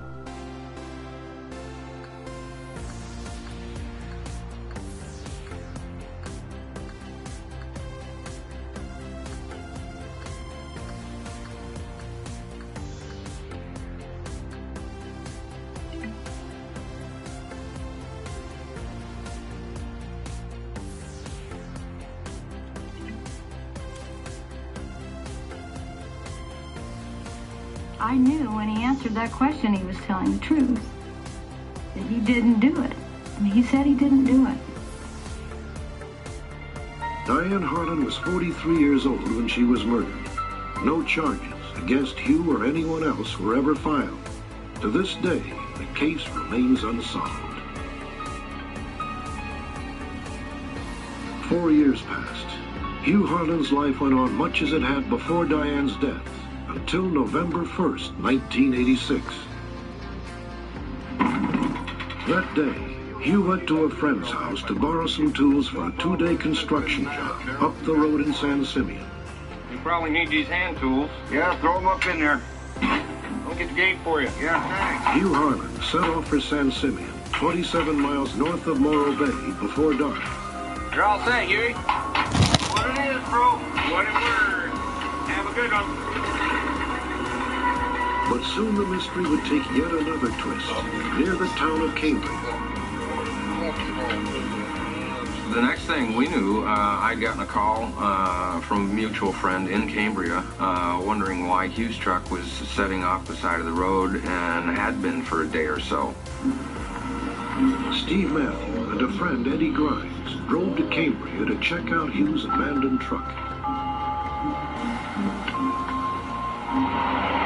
What a wheelbarrow there. No keys in the truck. I got curious as to what was going on. I took a look inside. I saw Hugh's glasses on the dash. I saw a couple of tins on the dash. One was tobacco and one was some ragweed pot that he smoked quite regularly. All of these things weren't really adding up to me, since 3 days or so had transpired since the last time I'd seen him, and this is basically the way he had left. The mystery did not end there. Before Steve and Eddie left to look for Hugh, Steve walked over to make a pit stop at the edge of the woods. Hey, Eddie. Here's the keys. What the hell are you doing there? It was at that point that I decided that there were just too many elements involved here to be a straight-up I situation. think we ought to call cops. I think you're right. Let me lock it up. What could have happened to Hugh Harlan? Did he meet with foul play? Or did he simply decide to disappear? There are several possibilities as to what could have happened to Mr. Harlan. Number one, he simply could have possibly staged his disappearance. He knows he had been at one time questioned regarding the homicide of his wife.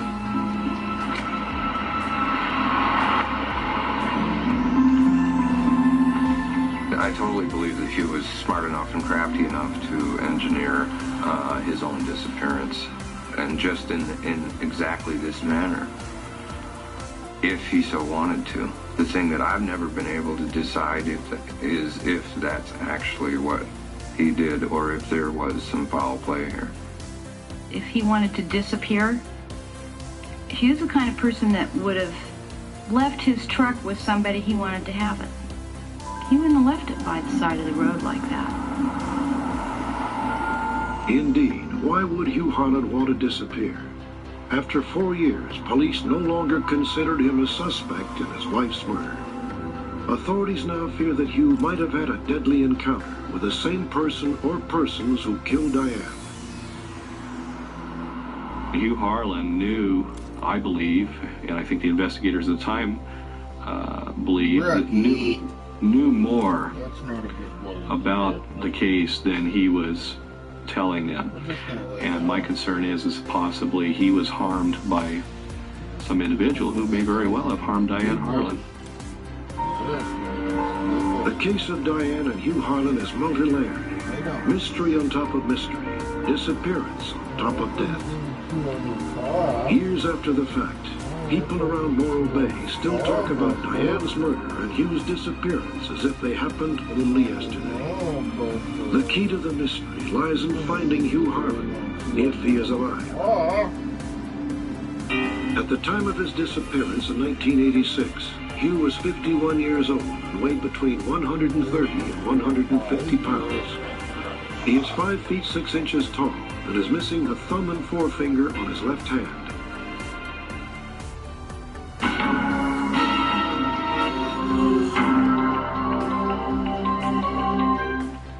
Next week on Unsolved Mysteries, the controversial story of 2 American servicemen whose untimely deaths are under investigation by Congress.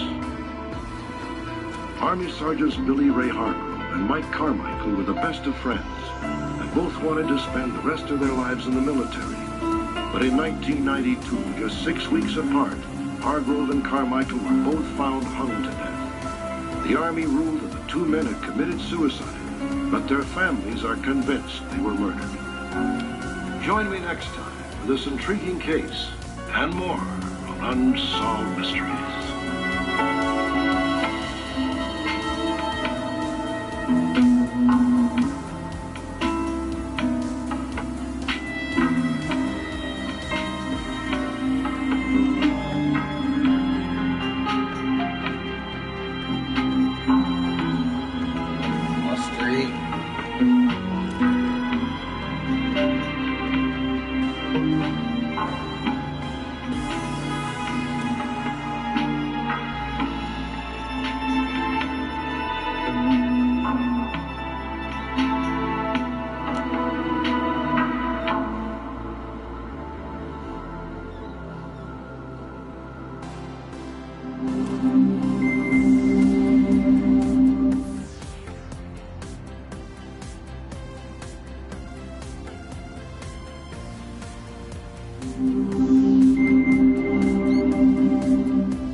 This program is about unsolved mysteries. Whenever possible, the actual family members and police officials have participated in recreating the events. What you are about to see is not a news broadcast.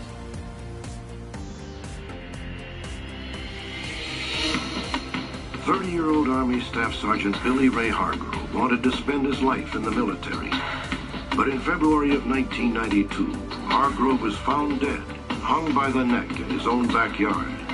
Incredibly, just 6 weeks later, Hargrove's best friend, Sergeant Mike Carmichael, was also found dead, hung from a barracks locker. What happened to Billy Ray Hargrove and Mike Carmichael? Congress is currently looking into these deaths and several other cases where American servicemen have died under questionable circumstances. In each case, the military has ruled suicide or accident, but some family members and friends are crying murder, perhaps not without reason. Join us for this intriguing investigation and more on Unsolved Mysteries.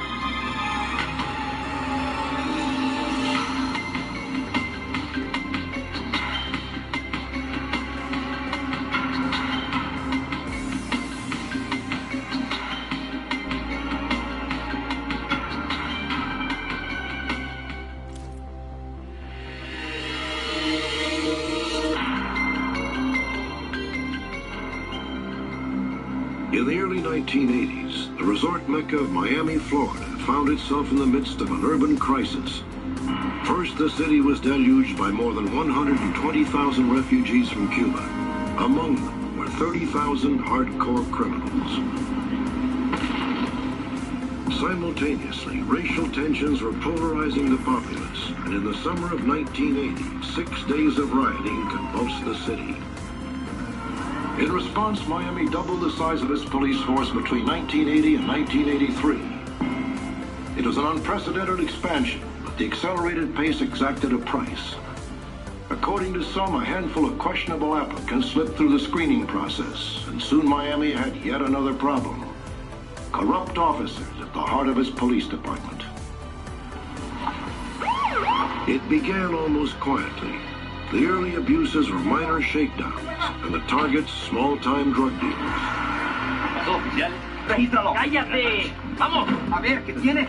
A number of the early rip-offs were simple car stops, where the police officers would see small amounts of drugs and money and would proceed to take those drugs and money, believing that the people who they were stopping weren't going to report those incidents to the police department.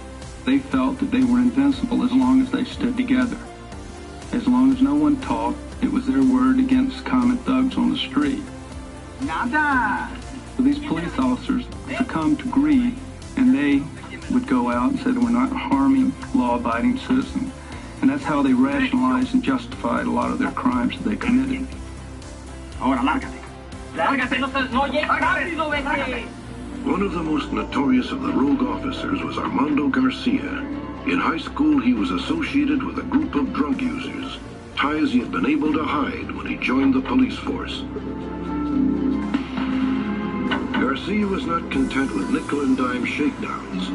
He grew bold enough to confiscate literally boatloads of drugs in bogus police operations that were totally off the record. Raids which eventually escalated into violence. In July of 1985, Garcia learned that some 400 kilos of pure cocaine would soon arrive in Miami. He had allegedly intercepted a similar shipment 2 weeks before, and it seemed as easy as taking candy from a baby. Miami police! Stop and go! But this time, Garcia's plans went sour. Todos fuera de aquí! Get out of here or face the consequences! 6 of the dopers jumped in the water to escape the police officer thinking it was an official raid. 3 of them drowned. The officers left with 400 kilos of cocaine. Metro-Dade Police Department began the investigation immediately after the 3 bodies were found, and they thought it was a routine homicide. I need you to tell me exactly what it was you saw. Sure, I saw police cars come into the yard. How many? There were 3 of them. What department? The City of Miami Police Department. Detectives were stunned when a harbor security guard said the 3 men had drowned while fleeing a police raid. Official police logs had no record of such a raid. Further investigation blew the lid off Armando Garcia's secret life. Ultimately, he and 34 other Miami police officers were arrested on corruption charges. No tenemos otro remedio. We have no choice. Hay que eliminarlos. We must eliminate our problem. While in prison, Garcia and several other officers allegedly hatched a secret plot to kill a number of the witnesses scheduled to testify against them. 75,000. In January of 1986, after 4 months in jail, Garcia and several associates made bail. According to investigators, they lost no time putting their murder plans into action against one of the prosecution's top witnesses. They supplied $50,000 to one hitman for that hit, but it did not take place. He took their money and did not commit the hit. And they attempted, even themselves, they hid in the bushes waiting for one of the government witnesses, but never could find him. All right, Brad, once again, I have revolutionized the songwriting process. Here we go. I know I can't play an instrument, but this is my forte. Obviously, for auto insurance, we've got the wheel route. Obviously. Retirement, we're going with a long-term play. Makes sense. Pet insurance. Wait, let me guess. Flea flicker. Yes. How'd you know? Studying my playbook? Yeah, actually. Some things are just meant to be together. Dogs and tennis balls. Chicken and waffles. Unicorns and rainbows. Verizon's 4G LTE network and the future of phone service. Meet Visible. $40 a month for unlimited everything on Verizon's 4G LTE network. Visible. Welcome to the future of phone service. Got legs of lumber and arms of steel. Eats of all hammers and every meal. He can hold your house in the palm of his hand. He's your old man, not old man. Takes Jim, got you covered. Great big Jim, there ain't no other. So, this is covered, right? Yes, ma'am. Take care of it for you right now. Yeah! Hi, this is Jamie. We need some help.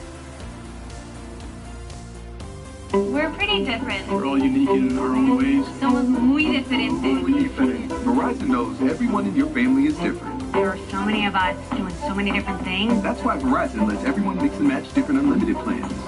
Gamer. This is my office. And now with more plans, everyone gets what they need without paying for things they don't. New plans start at just $35.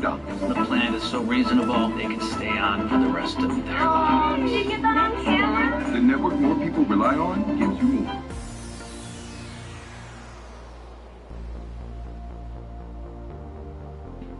In the end, none of the witnesses were harmed. But in spite of their testimony, the corruption case against Garcia and his co-defendants ended in a mistrial. By then, however, evidence of the assassination plots had come to light. The former officers were indicted on a second set of charges, including conspiracy to commit murder. Several of the officers after the indictment decided that they would cooperate. The other officers realized then that the case had reached a point where it was almost a sure conviction if they went to court. At that point, they made a decision to take flight. Armando Garcia disappeared in May of 1987. He is 5 feet 8 inches tall, weighs 185 pounds, and has brown hair and brown eyes. Garcia was born in Cuba, and police now fear he may have slipped away to South America. He is married and is known to have 2 young daughters, ages 3 and 4. Authorities are also seeking Garcia's father, Toribio Dagoberto Garcia. He is 55 years old, balding, and has brown eyes. He stands 5 feet 6 inches tall and weighs 170 pounds. A third suspect wanted in this case is Victor Zapata, another former officer. Zapata is 5 feet 9 inches tall, weighs 175 pounds, and has brown hair and brown eyes.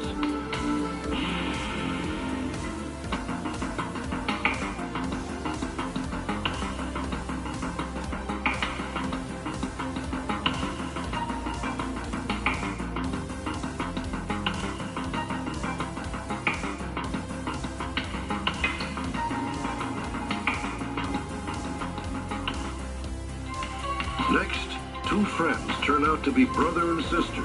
Perhaps you can help find the rest of the family.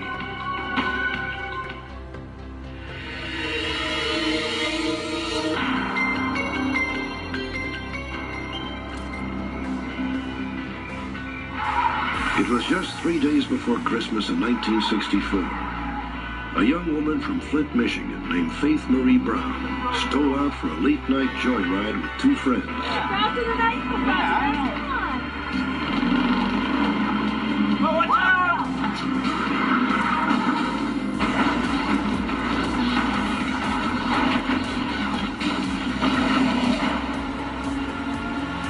Miraculously, the drivers survived the crash, but both passengers were killed instantly. Faith Brown was dead at the age of 26. In addition to her parents and 4 brothers, Faith left behind 7 children under the age of 10. The untimely death of Faith Marie Brown added one final tragic twist to the already complicated lives of her 4 sons and 3 daughters. 2 divorces, and now the fatal car crash has scattered the children to 5 different families. It seemed they would be separated forever, until a young woman named April Kurgis, who'd been adopted as a child, set out to find her biological parents. In 1992, April was diagnosed with rheumatoid arthritis, a hereditary disease.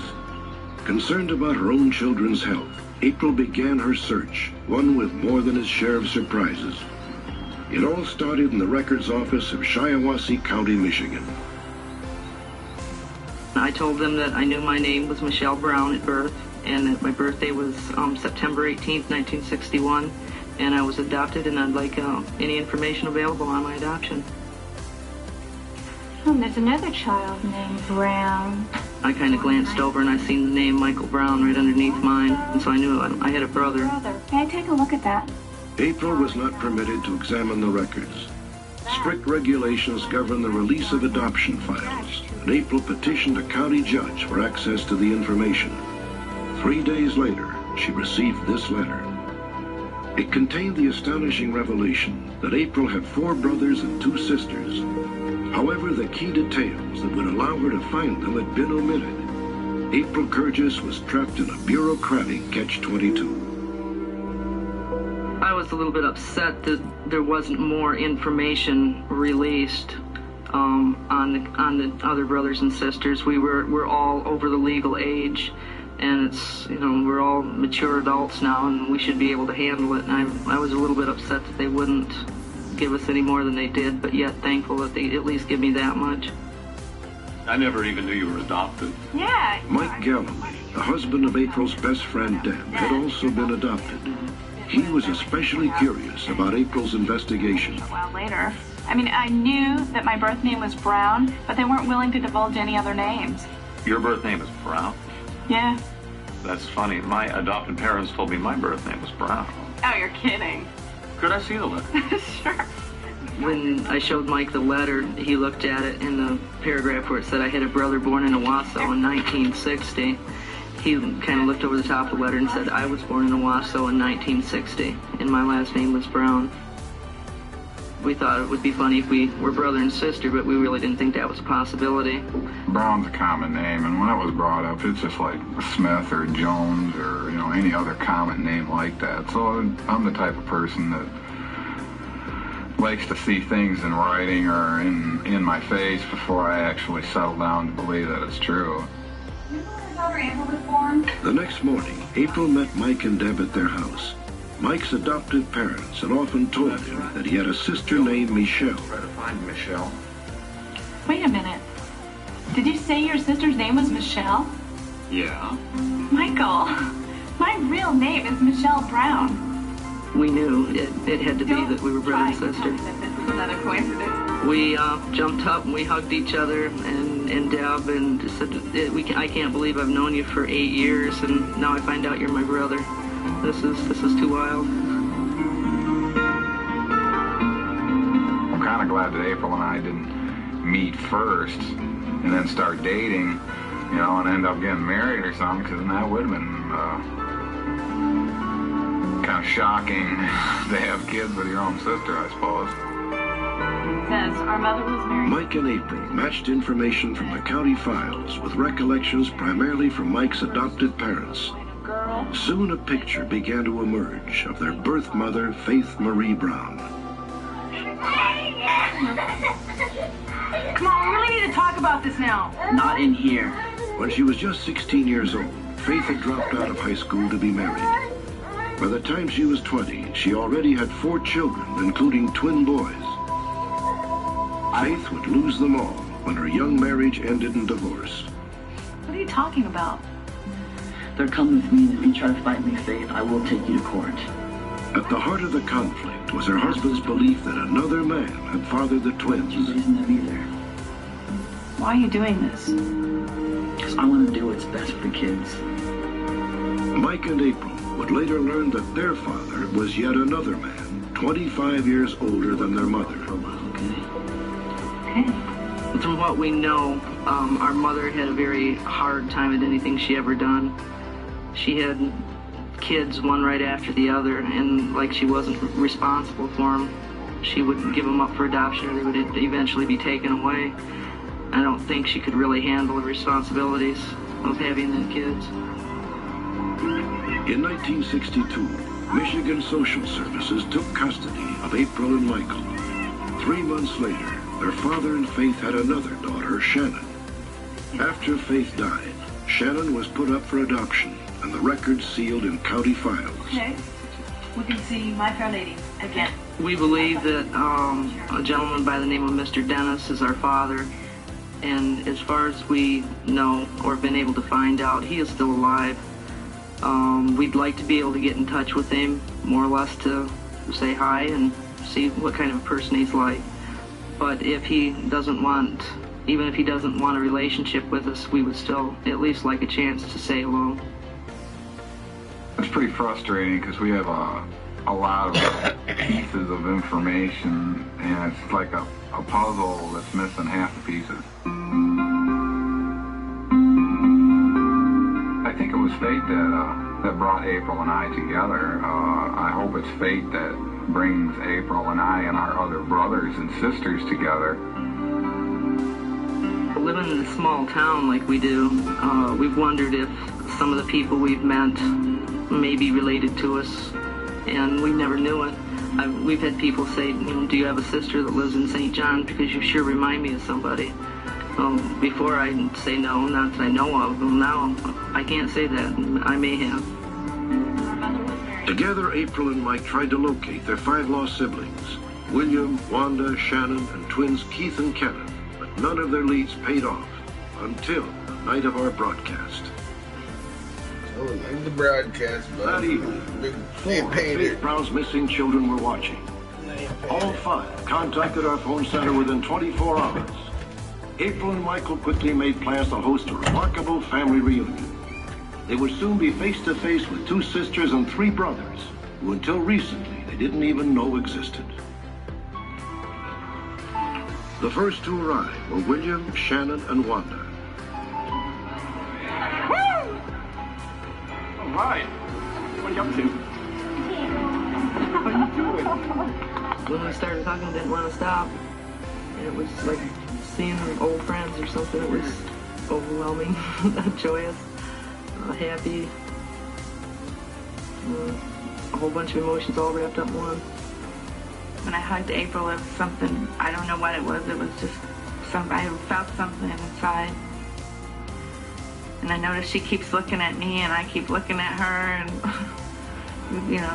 just strange to look like somebody. When Kenneth and Keith showed up, the reunion was complete. For Mike Galloway, it was a moment he thought might never arrive. Hey, how you doing? All right. When you're adopted out and you know that there's other brothers and sisters out there, you don't really feel like you're a whole person. And with finding all the rest of them, it kind of makes you feel like you're a whole person, like your whole life is now back in order.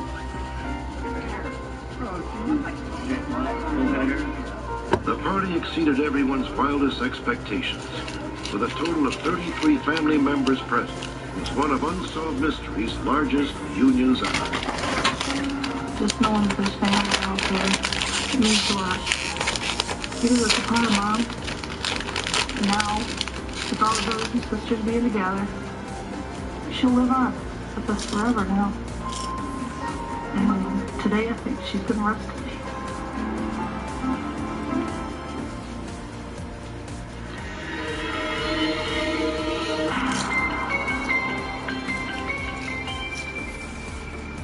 This is the National Cemetery in Little Rock, Arkansas, the final resting place for hundreds of soldiers, sailors, and pilots, veterans of every major conflict in the history of this country.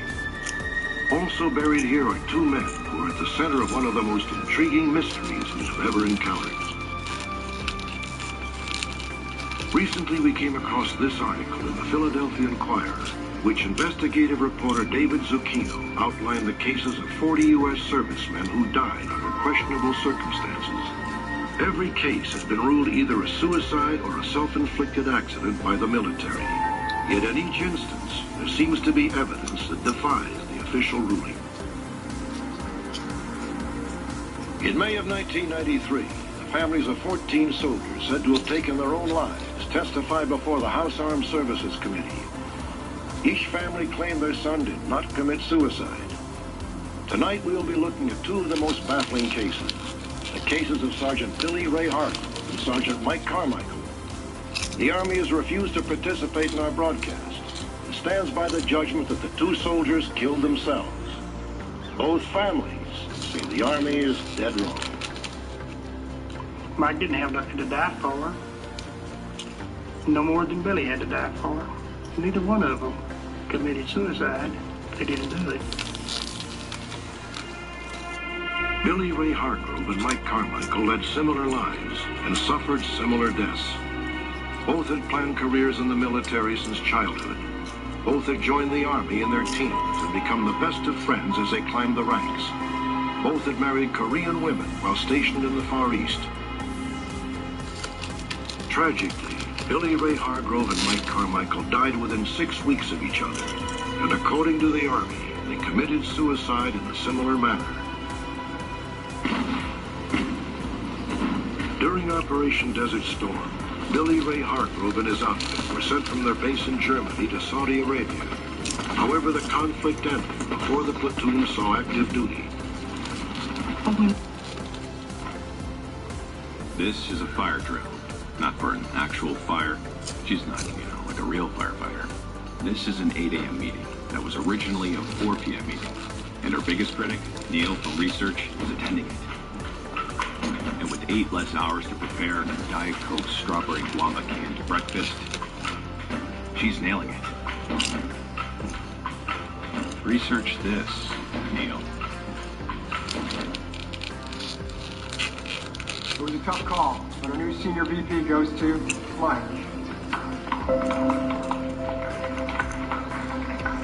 This wasn't the first time.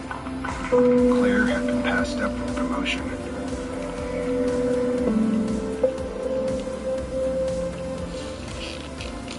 But it wouldn't be the last time.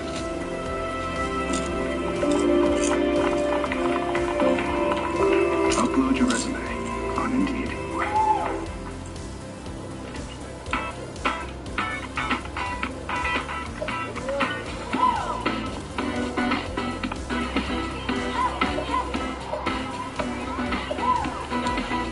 Wherever you are, whatever you're craving, and whenever you're craving it, DoorDash has the restaurants you want, delivered to your door, wherever your door happens to be.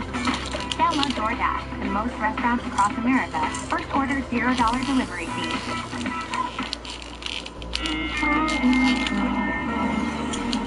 Change sets life in motion. By changing where you live, you change the world that surrounds you. Endless options on apartments.com. Each leading an exciting new universe. Universe. Apartments.com. Change your apartment, change your universe. He finished Desert Storm and went back to Germany. He was disappointed because his men did not get a merit award, a medal that he felt like they deserved. And he set about trying to get the medal for them, and every direction he went in, he couldn't accomplish it.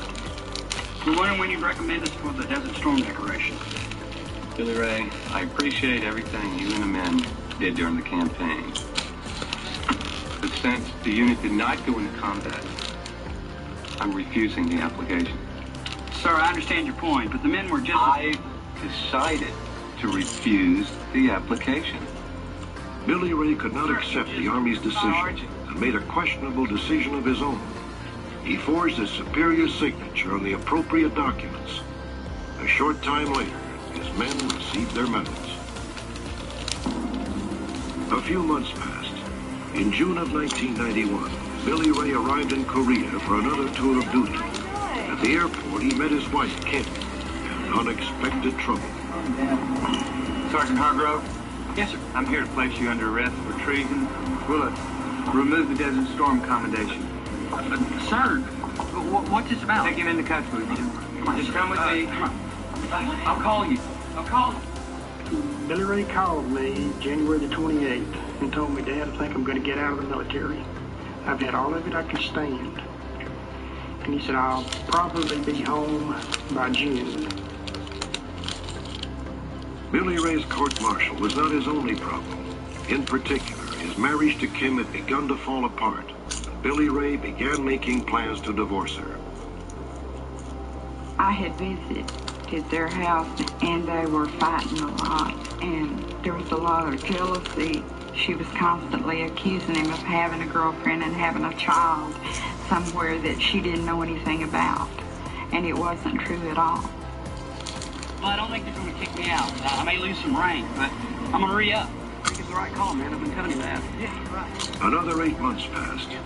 According to Billy Ray's family, the controversy surrounding the forged documents began to subside. And Billy Ray told his best friend, Mike Carmichael, that he'd re-enlisted.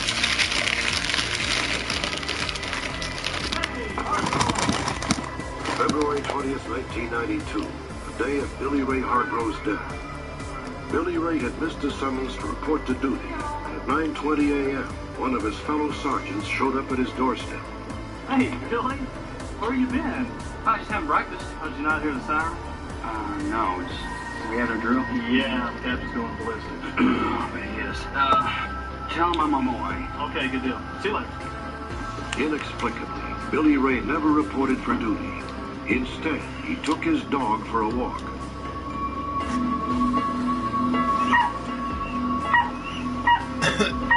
Minutes later, Kim heard the dog barking. What's wrong with you, huh? Where's Bill? Huh? Where's Bill?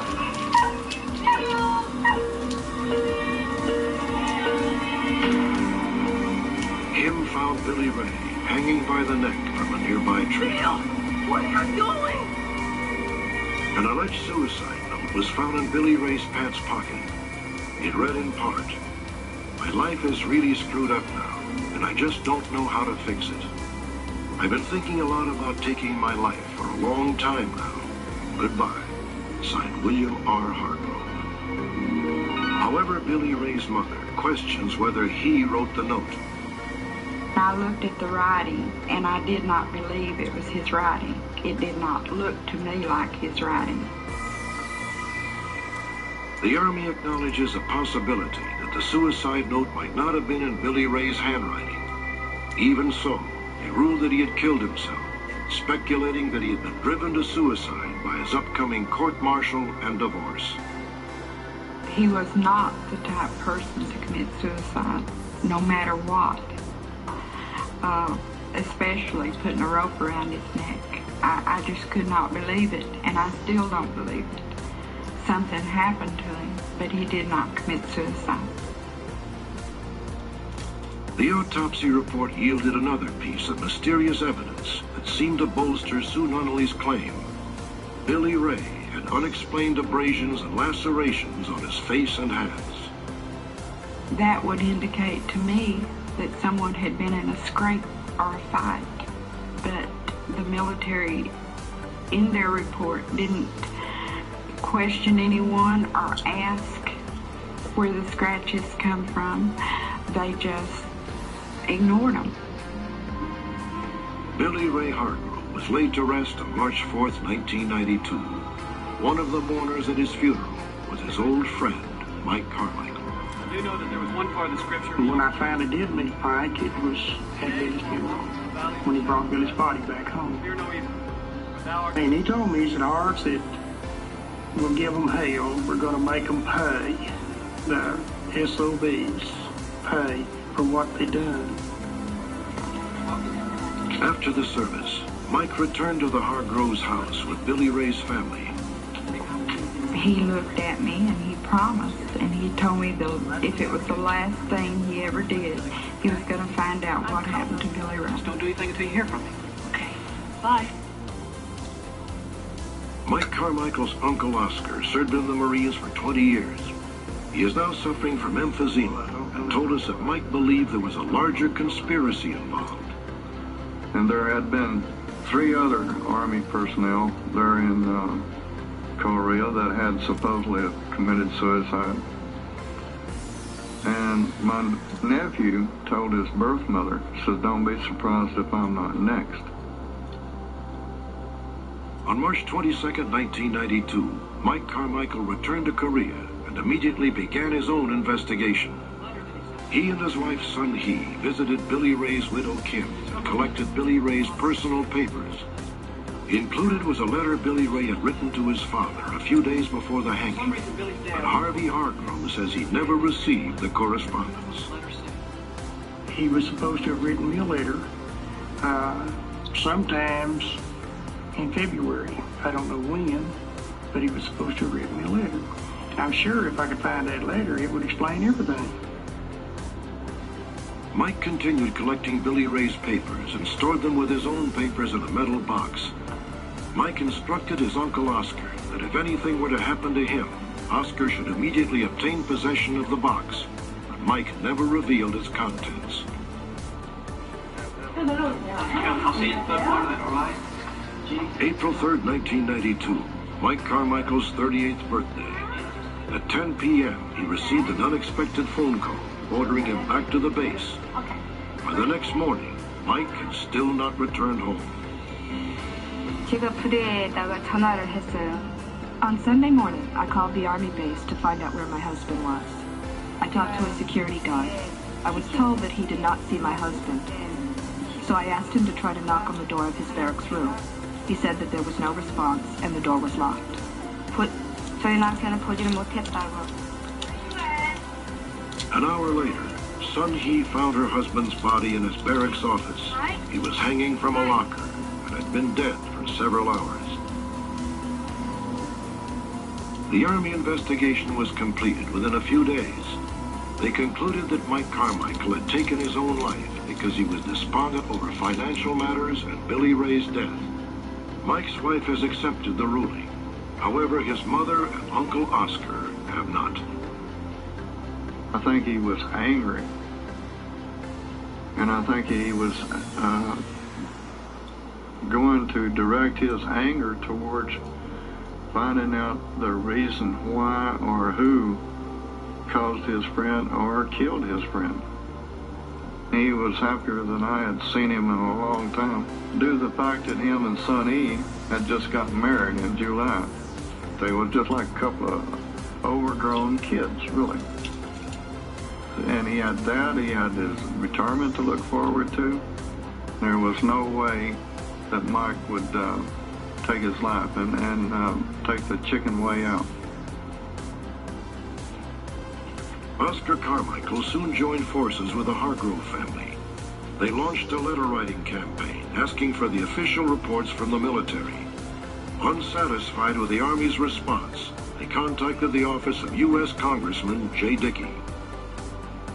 Greg Stein is Congressman Dickey's legislative assistant who was assigned to the case. But even the reports that I could get were lacking in the photos of the crime scene. Other things were withheld or whited out for certain reasons. And after looking at it, I don't think that they took into account all of the different aspects of the case, and they maybe kind of just closed the door without a thorough investigation. I think the signs are there that there is a cover-up of some sort, and I don't want to accuse anything or anybody at this time of that, but the reason why there would be a cover-up, I don't know. That's one of the things we want to find out. But I happen to think that if we open this thing up, that we will find an answer. I want you men to clear out, but stay close. I may want to answer some questions. Move it. The two families are especially disturbed by the eerie and suspicious similarities in the deaths. Both Billy Ray and Mike had been summoned to the Army barracks. Both men were found hanging just inches from the ground, and both had been tied with parachute cord, which is highly elastic. This is the official crime scene sketch from the U.S. military investigation. Mike Carmichael's body was shown hanging from a row of lockers, a cord wrapped around his neck. The question marks that come up about Sergeant Carmichael start with the fact that he's in a sitting position some 3 inches from the floor with his body dangling like that. Even the natural instincts of a person would have your hands falling down or pushing against it. There's not any way that our rights, our self-preservation rights are such that we'll do something like that. Also noted in the drawing was a metal box that contained Mike and Billy Ray's personal papers. It was sitting on a desk across the room from Mike's body. Curiously, the box of letters would later disappear, and no one knows what happened to it. Mike Carmichael's family learned of yet another disturbing similarity between the two cases. Just as Billy Ray had abrasions on his face and hands, Sergeant Carmichael had welts on his face and what appeared to be a gash on his forehead. His Uncle Oscar is convinced that Mike was struck before he died. You take a pipe, it would be about 1 inch or 5/8 inch, and hit him over the head with it. That's the kind of valley that you'd find, or crevice, however way you want to describe it. So that's why I say that my nephew, in my opinion, was dead before he was placed in that position. I believe in Billy Ray's case and in Mike's case too, that something had to be going on. that wasn't right, something that they found out about or knew about or maybe was going to expose, and they were gotten rid of.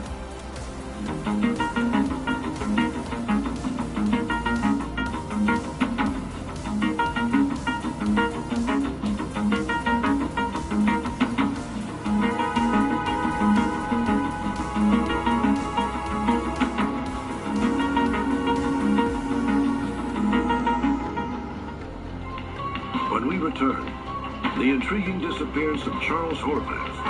Did the young hitchhiker choose to drop from sight, or did he meet with foul play?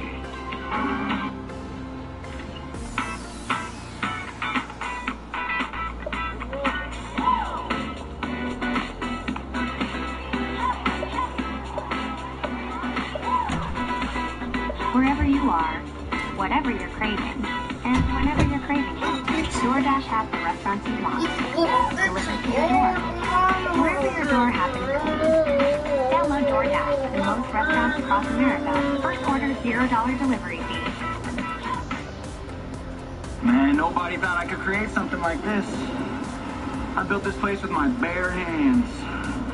And a sizable inheritance from my nana. This interview's over. Of course he's proud.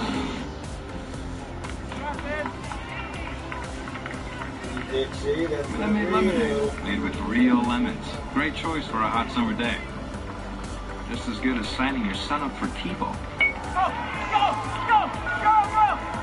Looks like someone just started his lifelong journey. Come on, Dixie. Okay.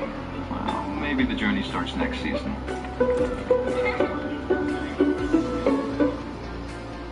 Back to school shopping? Burlington.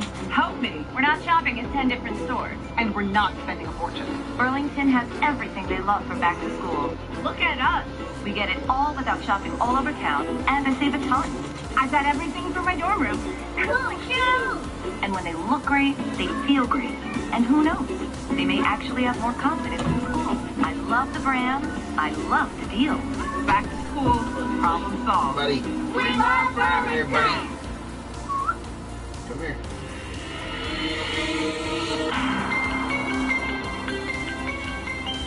Imagine your 20-year-old son is traveling in a foreign land. Suddenly his phone calls and postcards stop. Weeks pass with no news. And you begin to fear your child will never come home. This is exactly what happened to Denise Horvath Allen. In 1989, her son Charles disappeared in Canada, halfway around the world from their home in England. Ever since, Denise has been trying to find out exactly what happened to her son. In the spring of 1989, Charles Horvath was in the midst of a hitchhiking trip across Canada. In August, he planned to fly to Hong Kong to celebrate his 21st birthday with his mother Denise and his stepfather. The birthday festivities promised to be a high point in what had always been a close relationship. Denise was just 19 when Charles was born, 20 when she divorced his father. In some respects, mother and son had grown up together.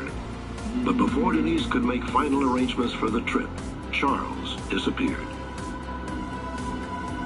I telephoned the RCMP repeatedly begging them to look for Charles because I was so concerned that something was wrong. I then asked them if they could give me the name of the local newspapers to enable me to place an ad. So we'd started planning my trip to come and search for my child myself. Kelowna, British Columbia. For thousands of vacationers each year, it is a favored spot. But for Denise Allen, it had the somber distinction of being the last place on earth her son was known to have been alive. It was from here that Charles faxed his final letter on May 11th, 1989. And it was here that Denise searched for clues to her son's fate during 2 extended trips between 1990 and 1992. During the first trip, Denise blanketed the town with flyers. She soon heard from a woman named Joanne Zebra, who had met Charles during his stay in Kelowna. When I first met Charles, it was of this charming, good-looking guy who was obviously new to Canada, and I really liked him. I thought, well, here's a unique person. That's my mom. Gorgeous. Yeah. He loved his family. He showed me pictures. He was so proud of all these photographs of his mother. They were very close. It was obvious they were close. The last time Charles dropped by the apartment Joanne shared with her mother, he arrived uninvited. Hello? Is it Joanne? Yes, it is. At the time, Joanne's brother was in town for a special family reunion, and the Zebras politely refused Charles's request to come up and visit. Actually, it isn't a very good time right now. There was this momentary silence, and what stays in our mind, fresh forever, is how he went, but it's Charles! And like, of course you're going to let me up. And we just couldn't. We're having a family dinner. I'm sorry.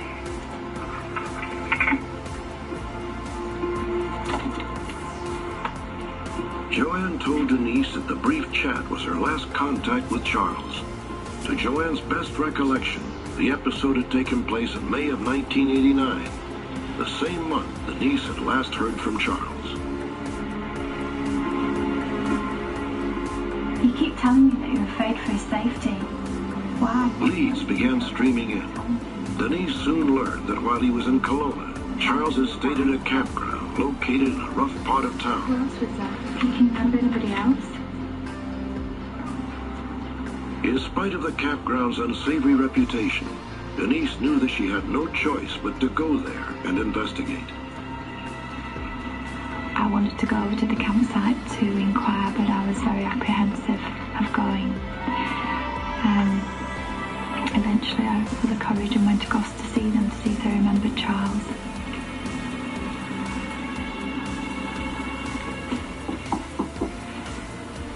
Excuse me? I'm looking for my lost son, Charles Horvath. He disappeared a year ago in Kelowna. I wonder if you remember him staying here. Yeah, I remember him. The campground manager said that Charles left abruptly in May of 1989, abandoning his tent and all his possessions. Most had been disposed of, but the few that remained were close at hand. I was just numb. I went down to the police station and I was told that they were going to inform Interpol to get his dental records, and the file was being passed on to homicide. I was also told that they believed my son to be dead, that we may never find his body or what happened to him. It's very unfortunate that a comment like that would be made, and I would have to say that that would be that member's personal opinion and certainly not the view of the police force. I don't know upon what he based that other than the fact items were left at a campsite, and in my opinion that does not substantiate that. But on March 17, 1992, the case took a sudden, ominous turn. Denise came back to her hotel room to find an unsigned letter scrawled in a rough hand.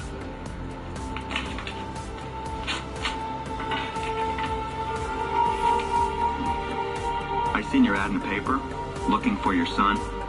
I seen him May 26. We were partying and two people knocked him out, but he died. His body's in the lake. By the bridge.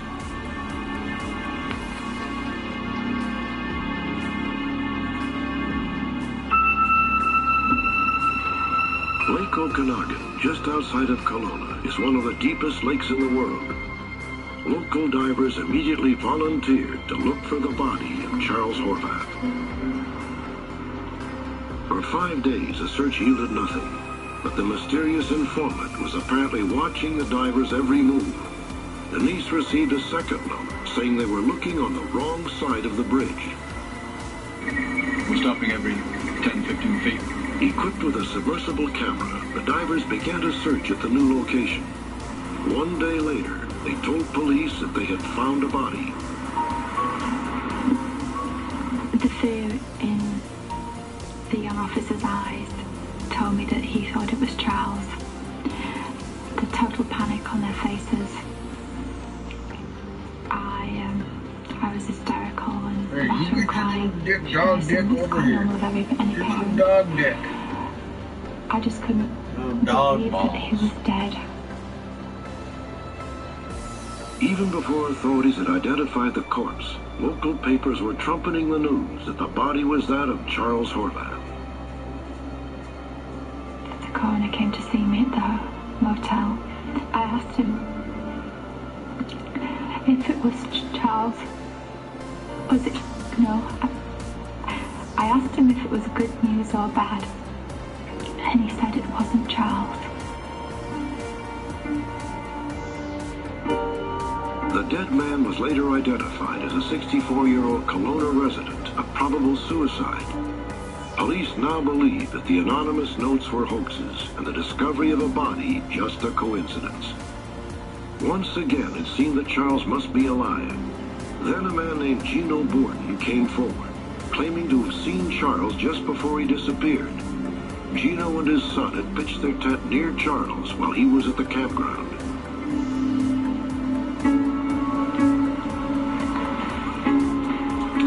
Guy. He was a good friend. He used to always come over to our camp, little camp, and have coffee in the morning and play frisbee and catch with my son and just sit and chat with us. What should I do with them? Should take him to Hong Kong with you. That's it. Pack him in my suitcase. There you go. Get some coffee, some sugar, and at the table. He was a friendly guy, a real friendly guy. Probably too friendly. He seemed, I don't know, naive. I'm out there about, like he wasn't, he talked to anybody, he'd make friends with anybody. Gino's recollections added details to the campground manager's account. Gino had last seen Charles during a raucous all-night party at the campground. The next morning, Gino had awakened to find Charles gone and his things left behind. When I first established that Charles had abandoned his belongings at the campsite, it was assumed that something terrible had happened to him, which caused him to leave his belongings, because it was so unlike him to have left his photographs behind, which were very important to him. Gino's story seemed to confirm the theory that Charles had met with foul play, but continued investigation revealed that Charles was very much alive long after he left the campground. Hello? Is it Joanne? Charles supposedly called at Joanne Zebroff's apartment in May of 1989, but police later discovered that Joanne was mistaken. Charles had actually come by in July, 2 full months after he had last contacted his mother. This revelation has led some to conclude that for unknown personal reasons, Charles intentionally severed contact with his family. During our investigation, we contacted 2 of Charles' relatives back in eastern Canada. They related to us that during his time there with them, he did advise both relatives that it was his intention, when discussing his family situation, to disappear off the face of the earth, and that his mother would never find him, and that he wanted to carry on with his own life. It's totally out of character for him to have gone out intentionally to break away from his family,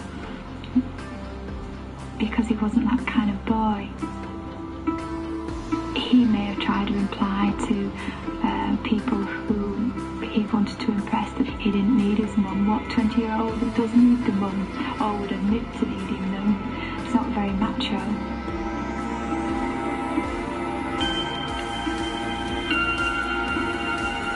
Have passed without word from Charles Horvath, but police have received tips from nearly 200 people. Some claim to have seen Charles hitchhiking in Canada as recently as April of 1992. Others are equally certain that Charles Horvath never made it out of Kelowna alive. If Charles is out there in this world, in a gutter somewhere, he needs picking up and bringing home and getting medical help or whatever kind of help is required. If not, if he is dead and he's been murdered, he needs burying. I've been asking for help for so many years because of my fears that something's happened to him, and it'll only be if he's found dead that I'll be proven right. What a way to be proven right. Charles Horvath would now be 25 years old. He is 6 feet tall, with dark brown hair, dark brown eyes, and a tattoo on his left arm. When last seen, Charles weighed 165 pounds.